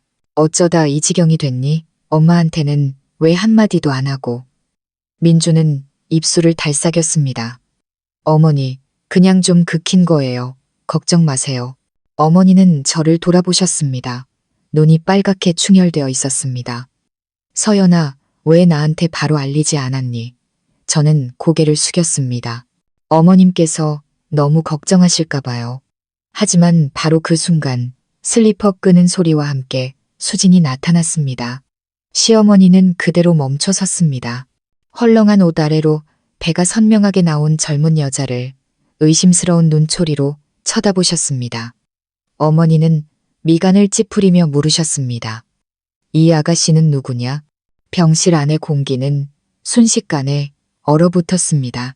민주는 당황하며 더듬거렸습니다. 어머니, 그게 나중에 말씀드릴게요. 하지만 저는 더 이상 숨기는 것이 상황을 악화시킬 뿐이라는 것을 알았습니다. 저는 차분하지만 단호하게 말했습니다. 어머님, 이쪽은 수진 씨예요. 민준 씨의 아이를 임신했다고 합니다. 시어머니는 충격으로 말을 잃으셨습니다. 손이 떨렸습니다. 어머니는 아들에게 획 돌아서며 으르렁거리듯 물으셨습니다. 이게 사실이냐? 민주는 입을 굳게 다물었습니다. 수진이 작은 목소리로 말했습니다. 어르신, 죄송합니다. 일부러 그런 건 아니었어요. 시어머니는 비틀거리며 침대 가장자리를 겨우 붙잡고 서셨습니다. 제가 달려가 부축하자 제 마음속에서는 연민과 분노가 동시에 끓어올랐습니다. 어머니는 거친 숨을 내쉬며 눈물을 흘리셨습니다. 세상에, 아들아, 어떻게 네 아내와 자식에게 이런 비열한 짓을 할 수 있니? 서연이가 지난 몇 년간 너와 함께 얼마나 고생했는데 숨막히는 긴장이 흘렀습니다. 저는 마음이 무너져 내리는 것을 느꼈지만 소리치는 대신 조용히 말했습니다. 어머님, 너무 흥분하지 마세요. 건강에 해로워요. 이 일은 결국 해결해야만 해요. 하지만 그 전에 민준 씨가 솔직해져야 해요. 만약 또다시 거짓말을 한다면 우리 모두가 깊은 수렁에 빠지게 될 거예요. 민주는 머리를 감싸 쥔 채 목 놓아 울었습니다. 그 광경에 저는 안타까움과 동시에 깊은 환멸을 느꼈습니다. 수년간의 부부의 정을 한마디로 끊어내기란 쉽지 않다는 것을 알지만 한 번 금이 간 신뢰는 다시 붙이기 어렵습니다. 저는 시어머니를 돌아보며 손을 살며시 잡았습니다. 어머님, 부디 마음 굳게 먹으세요. 어떤 상황이 오든 제가 어머님을 저버리지는 않을 거예요. 하지만 이 일은 감정으로 해결할 수 없어요. 경찰과 변호사에게 맡겨야 해요. 어머니는 눈물이 가득한 눈으로 하지만 굳은 신뢰를 담아 제 손을 꽉 잡으셨습니다. 저는 어머니 역시 저처럼 예기치 못한 소용돌이에 휘말렸다는 것을 알 수 있었습니다. 아무런 준비도 없이 말입니다. 수지는 더 이상 마주할 용기가 없는 듯 조용히 밖으로 나갔습니다. 병실에 세 사람만 남았을 때 시어머니께서 목이 맨 목소리로 말씀하셨습니다. 얘야, 나는 이제 늙었다. 너희들이 평안하게 사는 것만이 내 유일한 소원이었는데 일이 이 지경이 되니 어디에 얼굴을 들고 다녀야 할지 모르겠구나. 하지만 나는 우리 서연이를 믿는다. 네가 옳다고 생각하는 대로 하렴. 나는 내 편이다. 어머니의 말씀에 제 눈시울이 뜨거워졌습니다. 고통 속에서도 저는 아직 남아있는 작은 온기를 느낄 수 있었습니다. 저는 민준을 다시 한번 쳐다보았습니다. 그의 눈은 텅 비어 있었고 뒤늦은 후회가 가득했습니다. 하지만 제 마음속의 문은 이미 서서히 닫히고 있었습니다. 저는 제 자신에게 말하듯 속삭였습니다. 진실은 드러났어. 이제 남은 건 맞서는 것뿐이야. 병실 문이 조용히 닫혔습니다. 저는 이 싸움이 이제 막 시작되었다는 것을 알았습니다. 앞으로는 은행, 법률 문제, 가족 간의 갈등, 그리고 제 자신의 힘든 결정까지 더 많은 파도가 몰아칠 것입니다. 하지만 저는 또한 알고 있습니다. 제가 혼자가 아니라는 것을. 어머니와 딸, 그리고 정희가 제 곁에 있다는 것을요. 병원에서 시어머니와 힘겨운 대면을 한 후 저는 어머니를 복도로 모시고 나와 의자에 앉혀드렸습니다. 어머니는 여전히 몸을 떨었고 차가운 손으로 제 손을 꽉 잡고 계셨습니다. 저는 물 한 병을 건네며 부드럽게 말했습니다. 어머님, 진정하시고 물 좀 드세요. 모든 게 다 밝혀질 거예요. 어머니는 고개를 끄덕이셨지만 눈에는 여전히 고통이 가득했습니다. 어머니의 마음속에서 자랑이었던 아들에 대한 믿음이 산산조각 났다는 것을, 그리고 애지중지 키운 자식이 그런 잘못된 길을 갈 줄은 꿈에도 몰랐다는 것을 저는 이해할 수 있었습니다. 잠시 후 외사촌 오빠인 진우 오빠가 돌아왔습니다. 오빠는 저를 조용한 복도 끝으로 데려가 목소리를 낮춰 말했습니다. 서연아, 상황이 생각보다 더 복잡해. 민준 씨는 서명을 위조해서 집을 담보로 잡으려던 계획을 인정했어. 더 위험한 건 은행 측에서 바로 오늘 계약을 체결할 준비를 하고 있었다는 거야. 경찰이 제때 동결시키지 않았다면 큰일 날 뻔했어.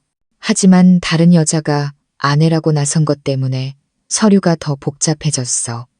나중에 법적 분쟁이 길어지지 않도록 이 부분은 명확히 조사해야 해. 저는 고개를 끄덕였습니다. 심장이 조여왔습니다. 진우 오빠는 제 어깨에 손을 얹으며 당부했습니다. 지금은 어떤 서류에도 절대 서명하지 마. 달콤한 해명도 믿지 말고 그냥 법대로 처리하게 둬. 내가 이 사건 끝까지 너와 함께 할게. 저는 오빠에게 고마움을 느꼈습니다. 법을 잘 아는 사촌 오빠가 곁에 있다는 사실에 덜 외로웠지만 마음속에는 여전히 걱정이 피어올랐습니다. 우리 딸 유나는 아직 어린데 이 일이 세상에 알려지면 우리 가족은 사람들의 손가락질을 받게 될 겁니다. 저는 아이를 위해서라도 강해져야 한다고 다짐했습니다. 그날 오후 시어머니는 더 이상 스트레스를 견디기 힘들다며 집으로 돌아가기로 하셨습니다. 가시기 전에 제 손을 잡으며 말씀하셨습니다. 내가 해야 할 일을 하렴. 가슴은 아프지만 엄마는 내 편이다. 우리 유나 아직 어리잖아. 네가 굳건히 서서 아이를 키워야 해. 민준이는 자기가 뿌린 씨앗을 거두는 것뿐이야. 저는 어머니를 안아드렸습니다. 어머니의 목맨 소리에 제 마음도 쓰라렸습니다. 저녁이 되어 저는 다시 병실로 돌아갔습니다. 민주는 정신이 좀 더 든 것 같았습니다. 저를 보는 그의 눈빛에는 애원이 가득했습니다. 그가 나지막이 말했습니다. 서연아, 내가 잘못했어. 나 한 번만 용서해주면 안 될까? 저는 남편의 눈을 똑바로 쳐다보며 천천히 말했습니다. 용서하고 말고는 지금 가장 중요한 게 아니야. 중요한 건 당신이 자신의 행동에 책임질 용기가 있느냐는 거야. 당신은 아내를 배신했고, 자식을 배신했고, 늙은 어머니까지 배신했어. 가족에게 상처를 줬을 뿐만 아니라 법까지 어겼다고. 만약 당신에게 양심이 조금이라도 남아있다면 경찰에게 모든 걸 사실대로 말해 법대로 처리하게. 더 이상 의미 없는 사과는 듣고 싶지 않아. 민주는 고개를 돌려 벽을 바라보았습니다. 저는 더 이상 눈물을 흘리지 않았습니다.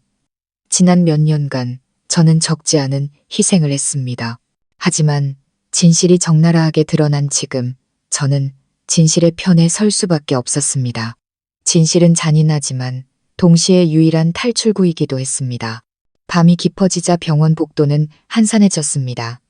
저는 침대 옆에 앉아 노란 불빛이 비추는 병실을 바라보며 텅 빈 마음을 느꼈습니다. 딸 유나가 생각났습니다.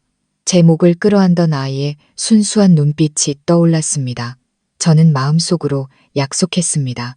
어떤 폭풍우가 몰아쳐도 저는 아이를 평안하게 지켜낼 것이라고. 거의 자정이 다 되었을 때 파출소에서 전화가 왔습니다. 익숙한 경찰관의 목소리였습니다. 서연 씨, 내일 아침 민준 씨, 수진 씨와 함께 서로 와서 상세 진술을 해주셔야 합니다. 사건의 전말을 명확히 해야 하니 협조 부탁드립니다.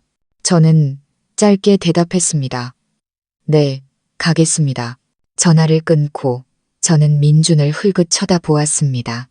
그는 여전히 눈을 감고 있었지만 저는 그가 들었다는 것을 알았습니다. 저는 그를 깨우고 싶지 않았습니다. 내일은 길고 힘든 하루가 될 테니까요.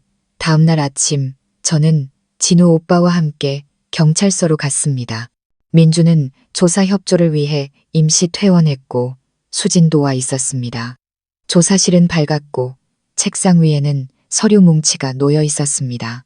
한 형사가 저에게 먼저 물었습니다.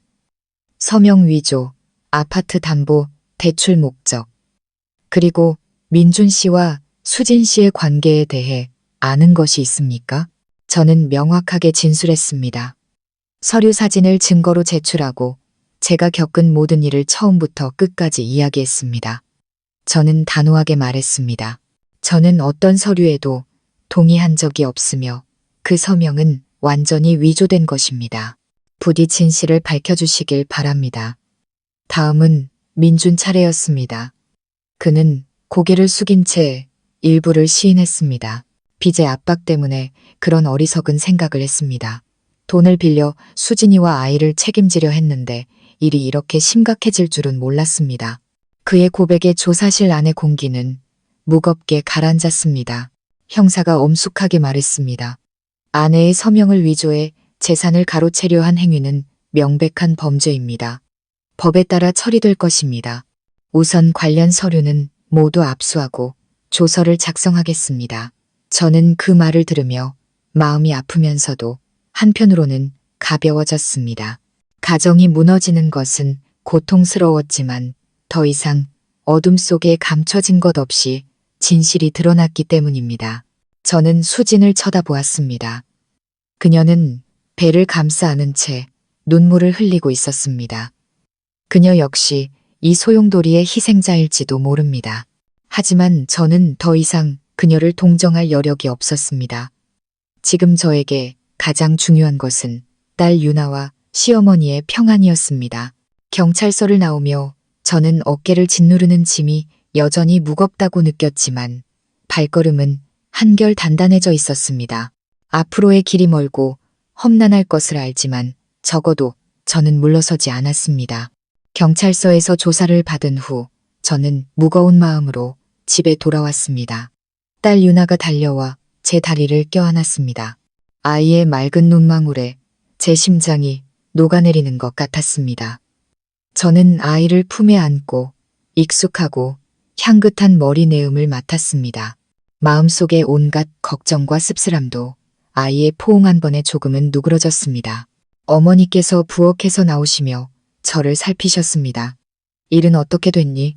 저는 애써 침착한 목소리로 말했습니다. 경찰이 조서를 작성했고 일단 대출 거래는 막았어요. 계속 협조해야 해요. 엄마, 너무 걱정 마세요. 엄마 건강이 제일 중요해요. 어머니는 한숨을 쉬며 제 어깨에 손을 얹으셨습니다.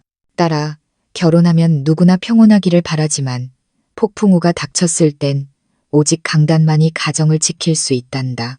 엄마는 네가 옳은 일을 할 거라고 믿는다. 저는 눈물을 글썽이며 어머니의 손을 잡았습니다. 지금 이 순간 어머니의 사랑이 가장 큰 버팀목이었습니다. 그날 오후 시어머니께서 갑자기 찾아오셨습니다. 지친 기색이 역력했고 잠을 못 주무셨는지 눈가가 퀭했습니다. 제가 차를 내어드렸지만 어머니는 손을 저으며 목맨 소리로 말씀하셨습니다. 서연아, 내가 미안하다. 너 같은 며느리를 얻어놓고 이런 일을 겪게 하다니. 민준이 탓이지만 내게도 책임이 있는 것 같구나. 저는 서둘러 대답했습니다. 어머님, 자책하지 마세요.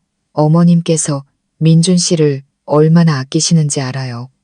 일이 이렇게 된 이상 그저 건강 잘 챙기시고 쓰러지지 않으셨으면 좋겠어요.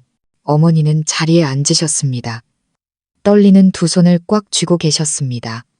그 수진이라는 아이가 임신했다는 얘기를 얼핏 들었다. 만약 그 아이가 정말 우리 집 핏줄이라면 너는 어쩔 셈이냐? 그 질문이 비수처럼 제 가슴을 파고들었습니다. 저는 오랫동안 침묵하다가 나지막이 말했습니다. 어머님, 어떻게 해야 할지 아직 모르겠어요.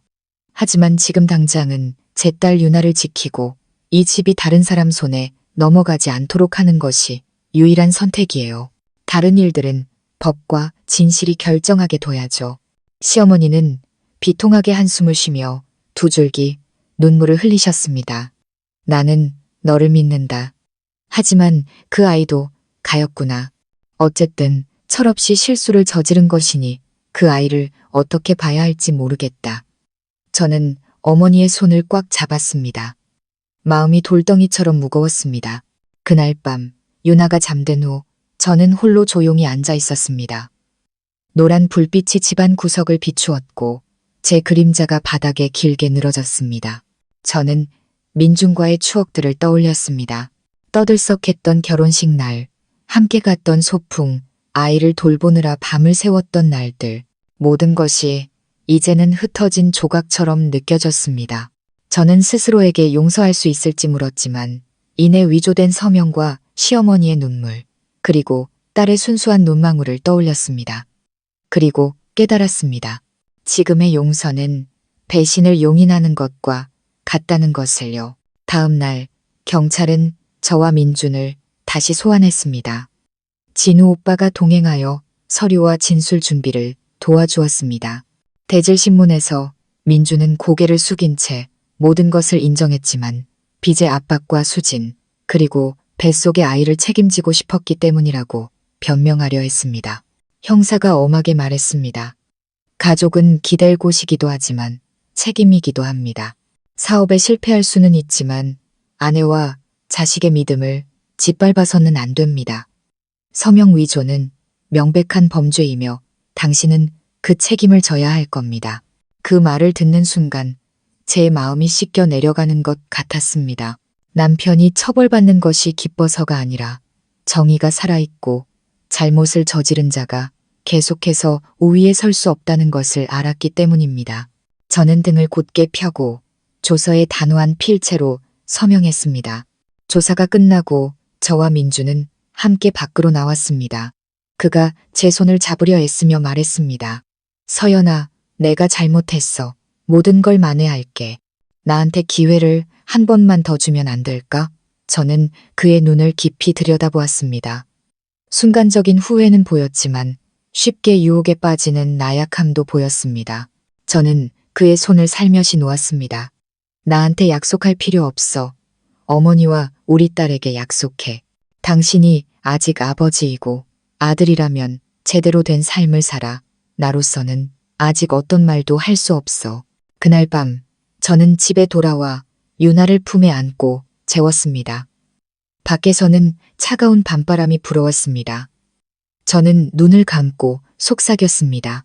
아가, 엄마는 누구에게도 우리 집을 빼앗기게 두지 않을 거야.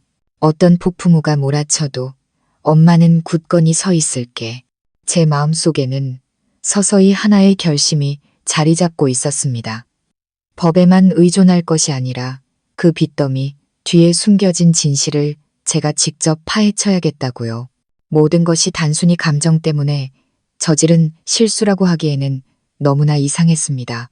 저는 민준이 정말 누구와 얽혀 있으며 왜 그렇게 무모한 짓을 했는지 알아야만 했습니다. 그리고 저는 깨달았습니다. 앞으로의 길은 멀고 아직 밝혀지지 않은 비밀들이 많다는 것을요.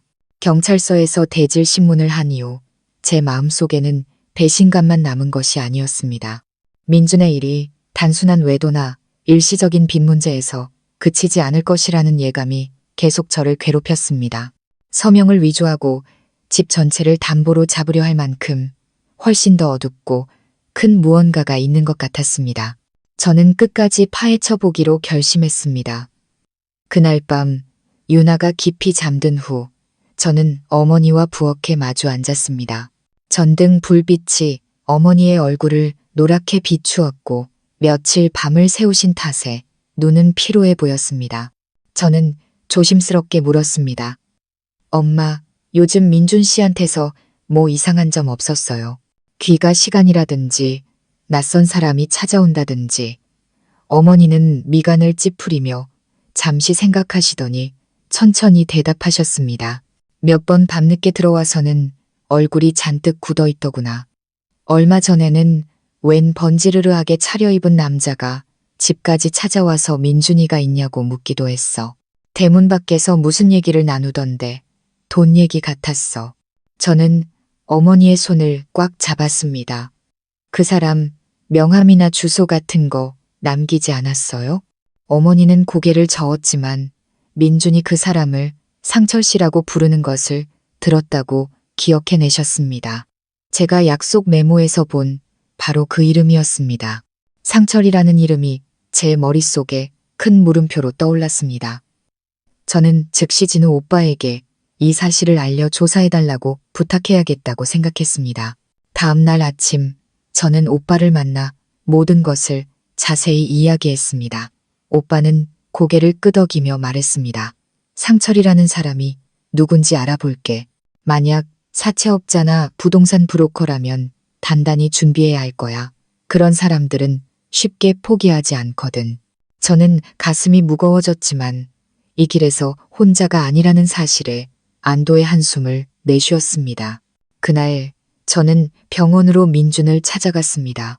상태는 많이 호전되어 앉을 수는 있었지만 여전히 제 시선을 피했습니다. 저는 죽 한 그릇을 탁자에 놓으며 아무렇지 않게 말했습니다. 먹어. 유나가 아빠한테 안부 전해달래. 그는 어색하게 웃더니 제 손을 잡으며 간절한 목소리로 말했습니다. 서연아, 나 정말 후회해. 내가 잘못했어. 다시 시작할 기회를 주면 안 될까? 저는 그의 붕대 감은 손을 보았습니다. 마음이 아팠지만 여전히 침착하게 대답했습니다. 민준 씨, 기회는 말로 주어지는 게 아니야. 당신이 한 일에 대해 책임질 용기가 있을 때 비로소 오는 거지. 나한테 필요한 남편은 가정을 지킬 줄 아는 사람이지. 계속 회피하고 빈 약속만 하는 사람이 아니야. 그는 눈물을 흘리며 침묵했습니다. 저는 그의 마음속에 죄책감이 있다는 것을 알았지만 그것이 그를 변화시킬 만큼 충분한지는 아직 믿을 수 없었습니다. 저녁 무렵 진우 오빠에게서 다급한 목소리로 전화가 왔습니다. 서연아, 알아냈어. 상철이라는 사람, 부동산 전문 브로커이자 사채업자야. 아주 악독하기로 유명해서 여러 가정을 파탄냈다고 해. 민준 씨가 그놈한테 걸려든 것 같아. 네가 본 서류도 그놈이 준비한 거고 조금만 늦었으면 너희 집은 이미 그놈 소유가 됐을 거야. 그 말을 듣자 등골이 오싹해졌습니다. 모든 것이 제가 생각했던 것보다 훨씬 더 위험했습니다. 진우 오빠가 덧붙였습니다. 조심해야 해. 상철 같은 놈들은 눈앞의 이익을 놓치면 가만히 있지 않을 거야. 낯선 상황에서는 절대 혼자 다니지 마. 저는 고개를 끄덕였습니다. 제 결심은 더욱 굳어졌습니다. 무슨 수를 써서라도 우리 집이 다른 사람 손에 넘어가는 것을 막을 것입니다. 그날 밤 저는 잠을 이룰 수 없었습니다. 시어머니와 딸, 그리고 제 자신을 생각했습니다. 저는 더 이상 배신당했다고 울기만 하는 여자가 아니었습니다. 저는 이 폭풍우 속에서 버팀목이자 가장이 되어야 했습니다. 그리고 저는 똑똑히 깨달았습니다. 앞으로의 길은 경찰서에서의 조사뿐만 아니라 협박과 제 용기를 시험하는 순간들로 가득할 것이라는 것을요. 다음 날 아침, 저는 상철에 대한 추가 정보를 제공하기 위해 다시 경찰서를 찾아갔습니다. 약속 메모부터 시어머니의 목격담까지 모든 것을 자세히 설명했습니다. 경찰관들은 내용을 기록하고 상철을 수사 대상에 포함시키겠다고 약속했습니다. 경찰서를 나오며 저는 발걸음이 한결 단단해진 것을 느꼈습니다. 진실은 서서히 밝혀지고 있지만 더 큰 시련이 앞에 기다리고 있다는 것을 저는 알고 있었습니다. 저녁에 집에 돌아와 유나의 침대 옆에 앉았습니다. 아이의 작은 손이 제 손가락을 꼭 쥐었습니다. 눈물이 흘렀지만 그것은 나약함 때문이 아니었습니다. 그 어느 때보다 강한 동기를 느꼈기 때문입니다. 저는 속삭였습니다. 걱정 마, 아가. 엄마가 이 집을 지킬게. 너를 끝까지 지켜줄게. 누구도 우리의 행복을 빼앗아갈 수 없어. 이야기는 아직 끝나지 않았습니다. 저는 수진의 눈물과 상철의 음흉한 계략 너머에 아직도 감춰진 많은 진실이 있다는 것을 알고 있었습니다. 그리고 저는 맞설 준비가 되어 있었습니다. 그 후 며칠 동안 집안의 공기는 팽팽한 긴장감으로 가득했습니다. 어머니는 강한 척 하셨지만 속으로 많이 고통스러워 하신다는 것을 저는 알고 있었습니다. 유나는 아직 아무것도 모른 채 천진난만했지만 아이를 볼수록 제 책임감은 더욱 무거워졌습니다. 민주는 상처 치료를 위해 임시로 집에 머물게 되었지만 수사에 협조하고 거주지를 이탈하지 않겠다는 서약서를 써야 했습니다. 그는 말이 줄었고 마치 진실을 마주하기 두려운 사람처럼 늘 시선을 피했습니다. 어느 날 오후 제가 저녁 식사를 준비하고 있을 때 문 두드리는 소리가 났습니다. 문을 여니 키가 크고 말끔하게 차려입은 남자가 서 있었습니다. 눈빛이 칼날처럼 날카로웠습니다. 그는 가식적인 미소를 지으며 말했습니다. 서연 씨, 맞으시죠? 저는 민준 씨 사업 파트너인 상철이라고 합니다. 오늘 민준 씨 상태가 어떤지 보러 잠시 들렀습니다. 순간 심장이 철렁했지만 저는 진우 오빠의 말을 떠올리며 침착하게 대답했습니다. 남편은 지금 요양 중이라 손님을 만날 수 없습니다. 용무가 있으시면 파출소에 연락하세요. 그쪽에서 이 사건을 처리하고 있으니까요. 그의 입가에 떠올랐던 미소가 순간 굳어지더니 이내 다시 평정을 되찾았습니다. 오해하신 것 같군요. 저는 단지 민준 씨가 마무리 짓지 못한 일이 있어서 도우려는 것뿐입니다. 이대로 두면 손해가 막심할 텐데요. 그 집도 지킬 수 있을지 장담 못합니다. 저는 그의 눈을 똑바로 쳐다보며 또박또박 말했습니다. 이 집은 부부 공동 명의입니다. 저는 어떤 서류에도 동의한 적이 없습니다. 만약 담보 얘기를 한 번 더 꺼내신다면 즉시 경찰에 신고하겠습니다. 그는 입꼬리를 올리며 비웃었습니다. 그 눈빛에는 도전적인 기색이 서려 있었습니다. 서연 씨, 인생 너무 뻣뻣하게 살면 부러지기 쉽습니다. 잘 생각해 보세요. 혼자 힘으로 어떻게 버티시려고요? 그는 그 말을 남기고 떠났습니다. 그의 뒤에는 역한 담배 냄새와 제 마음속 깊이 파고든 불안감만이 남았습니다. 그날 밤 저는 진우 오빠에게 이 일을 이야기했습니다. 오빠는 목소리를 낮춰 말했습니다. 드디어 본색을 드러냈군. 이제 절대 혼자 그놈을 만나선 안 돼. 경찰에 연락해서 감시를 강화해달라고 할게.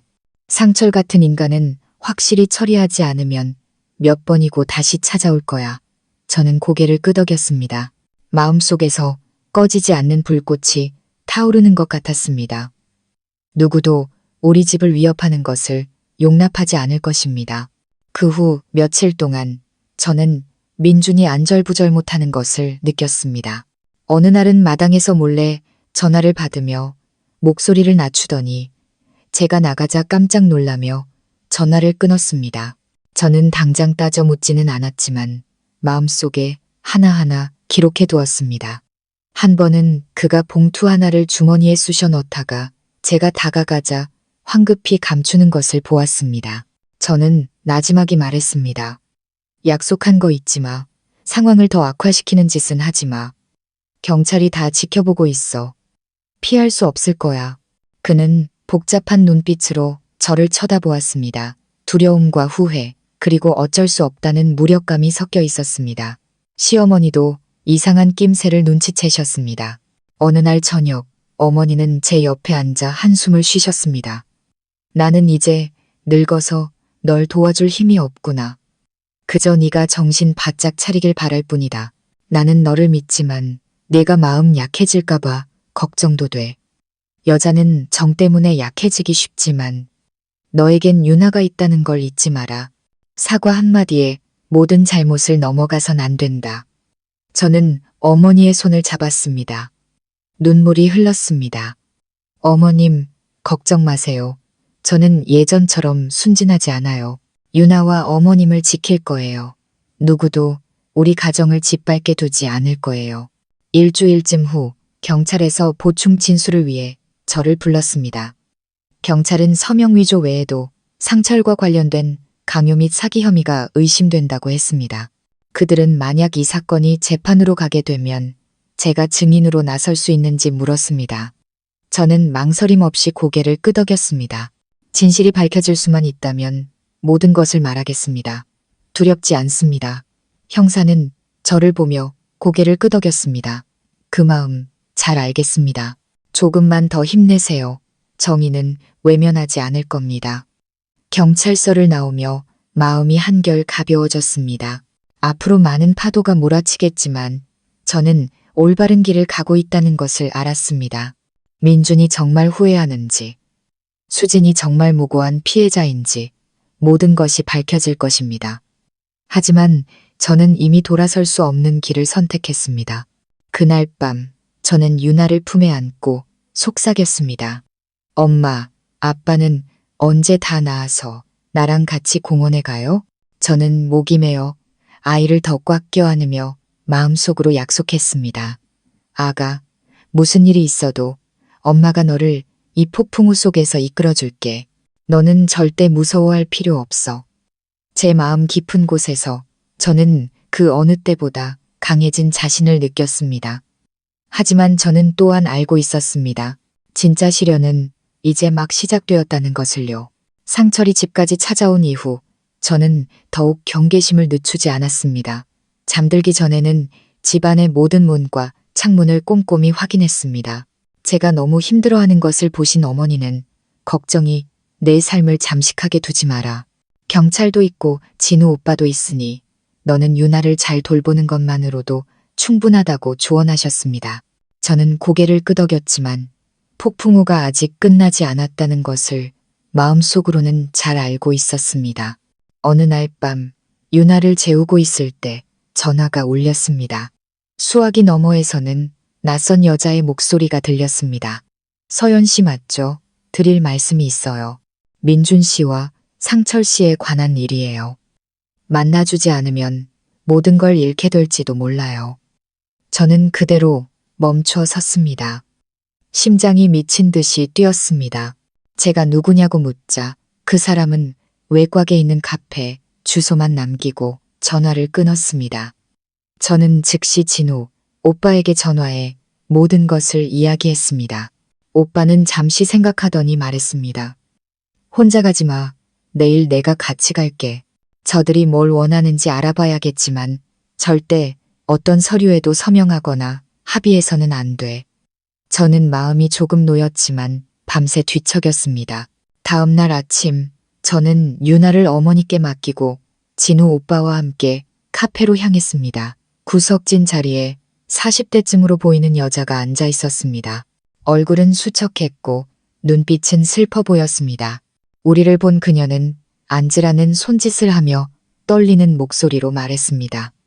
저는 상철의 전 부인이에요. 당신이 저처럼 되지 않기를 바라서 찾아왔어요. 저는 놀라서 그녀의 말을 하나하나 귀담아 들었습니다. 그녀는 상철이 빚에 허덕이는 사람들을 유인해 도와주는 척접근한 뒤 고금리 사채에 늪에 빠뜨리고 결국 재산을 담보로 잡게 만든다고 했습니다. 그녀의 가족 역시 집을 통째로 잃었고 그녀 자신은 빈손으로 이혼해야 했습니다. 그녀는 목이 메어 말했습니다. 민준 씨가 그에게 걸려들었다는 걸 알아요. 그는 이 집이라는 좋은 먹잇감을 쉽게 포기하지 않을 거예요. 정말 단호하게 대처하지 않으면 아이의 보금자리를 지킬 수 없을 거예요. 그녀의 이야기는 진우 오빠가 조사한 내용과 정확히 일치했습니다. 저는 목이 메어 그녀를 바라보며 말했습니다. 진실을 알려주셔서 감사해요. 절대로 그가 뜻대로 하게 두지 않을 거예요. 그녀는 제 손을 꽉 잡으며 말했습니다. 강해지세요. 저처럼 모든 걸 잃지 마세요. 돌아오는 길에 진우 오빠가 낮은 목소리로 말했습니다. 이제 우리에게 증인이 한 명 더 생긴 셈이야. 경찰에 연락해서 이분의 진술을 확보하도록 조치할게. 상처를 압박할 중요한 증거가 될 거야. 저는 고개를 끄덕였습니다. 어둠 속에서 한 줄기 빛이 보이는 것 같았습니다. 집에 돌아오니 어머니께서 유나와 놀고 계셨습니다. 아이는 제잘거리며 가족을 그린 그림을 자랑했습니다. 이건 엄마, 이건 나, 이건 할머니. 아빠는 요즘 집에 잘 없으니까 멀리 그렸어. 그 말을 듣자 목이 메었습니다. 어머니는 아무 말 없이 조용히 눈물을 닦으셨습니다. 제 마음속의 고통은 더욱 깊어졌지만 동시에 제 결심도 더욱 굳어졌습니다. 저는 아이가 거짓과 불안으로 가득 찬 가정에서 살게 할 수 없었습니다. 그날 밤 저는 민준의 침대를 바라보았습니다. 그는 벽을 보고 돌아누워 말이 없었습니다. 제가 단도직입적으로 물었습니다. 아직도 상철이랑 연락해? 그는 깜짝 놀라 돌아보며 제 시선을 피했습니다. 해결해야 할 일이 조금 남았어. 하지만 당신과 아이에게 피해가 가지 않도록 하겠다고 약속할게. 저는 그를 보며 비웃었습니다. 당신의 약속은 이제 아무 의미 없어. 나한테 필요한 건 당신의 진실된 태도야. 만약 계속 애매하게 굴면 당신은 이 가족을 포함한 모든 걸 잃게 될 거야. 그는 고개를 숙인 채 더 이상 말이 없었습니다. 방 안은 침묵에 잠겼습니다. 제 한숨 소리와 선풍기 돌아가는 소리만이 들렸습니다. 저는 그 침묵이 바로 대답이라는 것을 알았습니다. 그는 아직 상철의 덫에서 벗어나지 못했습니다. 저는 베란다로 나가 깊은 숨을 내쉬었습니다. 마음은 무거웠지만 동시에 한 가지를 깨달았습니다. 깊이 파고들수록 진실은 더욱 선명하게 드러난다는 것을요. 저는 돌아설 수도 포기할 수도 없었습니다. 앞으로 어떤 폭풍우가 몰아쳐도 저는 끝까지 갈 것입니다. 상철의 전 부인을 만난 후 저는 더욱 조심스러워졌습니다. 이 사건이 단순한 부부 문제를 넘어 돈과 교묘한 협박이 얽힌 범죄라는 것을 알았기 때문입니다. 진우 오빠는 계속해서 상기시켜 주었습니다. 네가 조금이라도 방심하면 상철은 상황을 뒤집으려 할 거야. 모든 일은 경찰의 감독하에 진행해야 해. 어느 날 오후 제가 유치원에서 유나를 데리고 집에 돌아오니 문 앞에 낯선 갈색 봉투가 놓여 있었습니다. 봉투를 열자 심장이 멎는 것 같았습니다. 안에는 거친 필체로 휘갈겨 쓴 메모지가 들어 있었습니다. 어리석게 맞서지 마라. 그러지 않으면 내 딸이 대가를 치르게 될 것이다. 저는 온몸을 떨며 유나를 품에 꽉 껴안았습니다.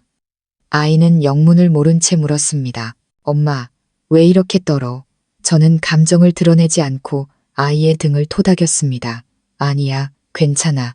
할머니랑 집에 들어가 있자. 그날 밤 바로 진우 오빠와 파출소에 연락했습니다. 경찰은 조서를 작성하고 메모지를 수거하며 각별히 조심하라고 당부했습니다. 형사는 이것이 상철이 궁지에 몰렸다는 것을 보여주는 명백한 협박 행위라고 말했습니다. 하지만 걱정 마세요. 저희가 당신과 아이를 보호할 조치를 취하겠습니다.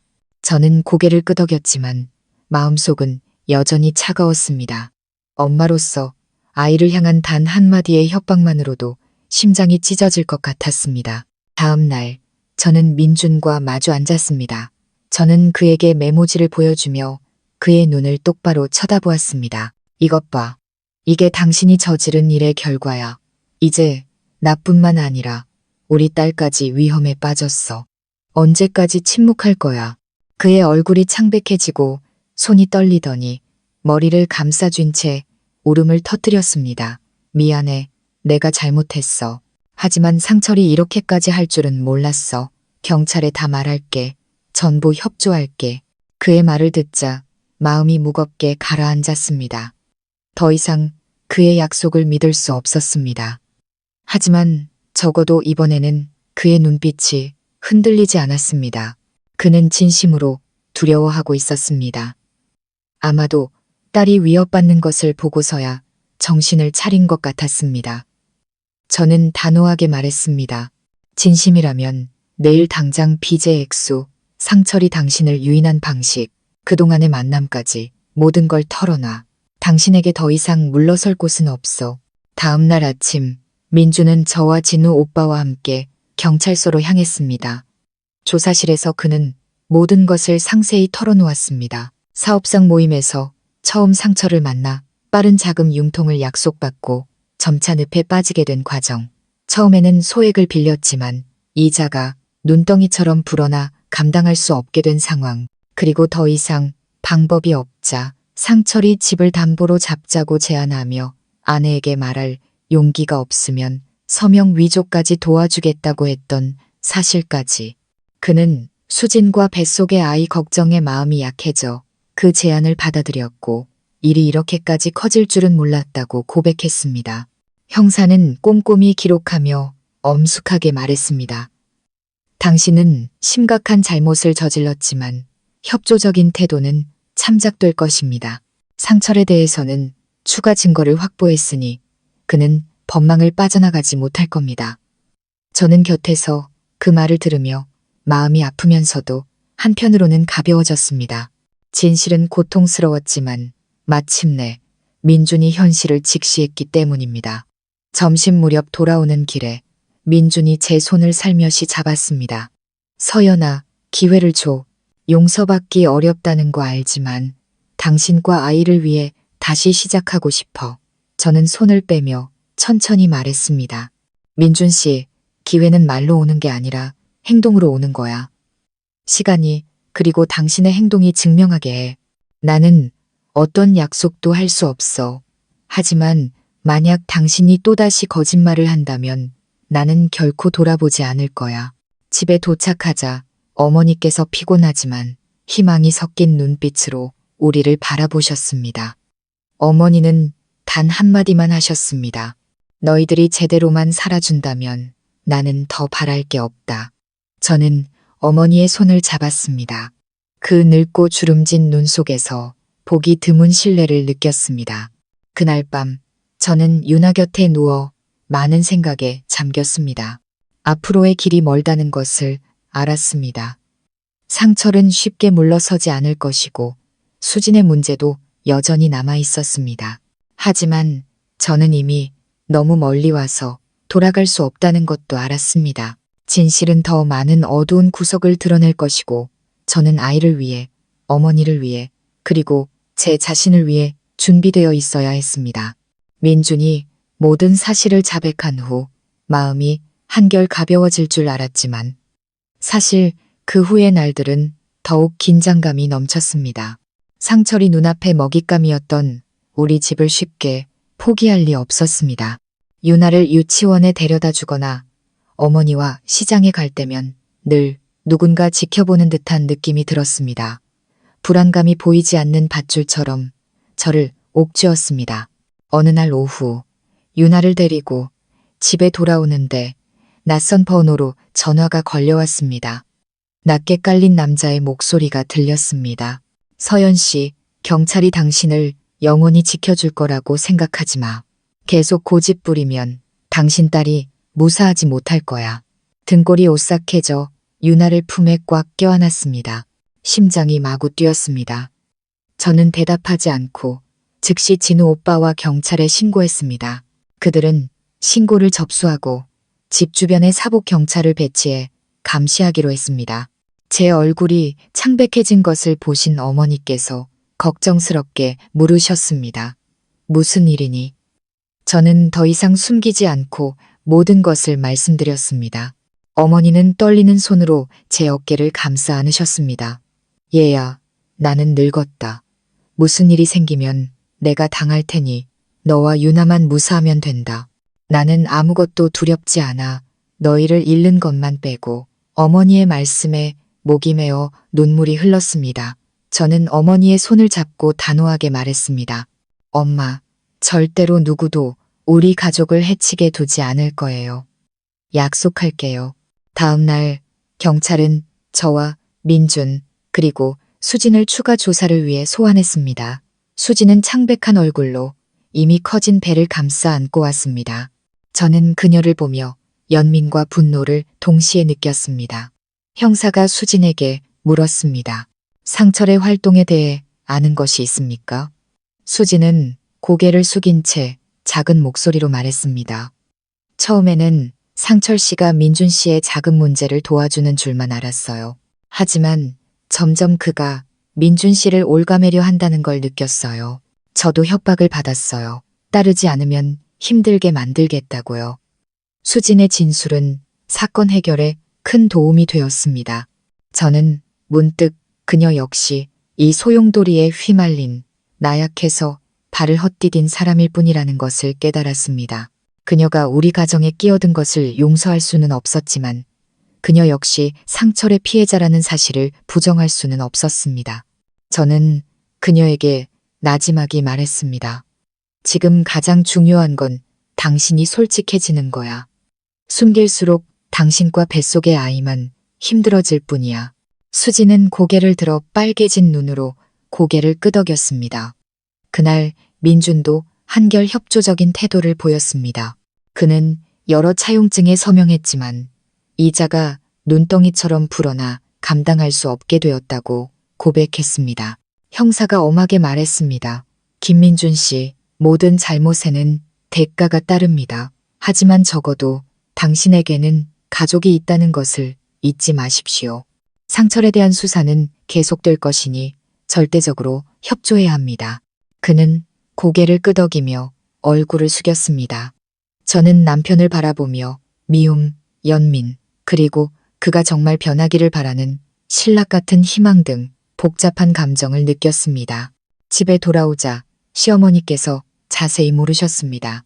제가 모든 것을 이야기하자 어머니는 한숨을 쉬셨습니다. 사람 인생 한 번의 실수가 평생을 좌우하기도 하지. 그래도 우리 유나를 위해 이 집을 지킬 수만 있다면 나는 더 바랄 게 없다. 그러니 더 단단해져야 한다. 저는 어머니의 어깨에 머리를 기댔습니다. 따뜻한 온기가 퍼져나갔습니다. 이 폭풍우 속에서도 적어도 제 곁에는 어머니가 계셨습니다. 그날 밤 유나를 재우고 있는데 민준이 방으로 들어와 옆에 앉았습니다. 그의 목소리는 쉬어 있었습니다. 서연아, 내가 당신에게 너무 많은 고통을 줬다는 거 알아. 만약 가능하다면 다시 시작할 기회를 한 번만 줘. 지금 당장 용서해달라고는 안 할게. 하지만 행동으로 증명할게. 저는 오랫동안 침묵하다가 나지막이 대답했습니다. 민준 씨, 나는 예전처럼 쉽게 믿는 여자가 아니야. 당신의 행동을 지켜볼게. 정말 가족을 생각한다면 증명해 보여. 만약 또다시 거짓말을 한다면 나는 망설임 없이 끝낼 거야. 그는 고개를 숙인 채 더 이상 말이 없었습니다. 노란 불빛 아래 그의 얼굴에 드리워진 깊은 피로가 보였습니다. 아마도 그는 처음으로 자신이 저지른 일의 결과가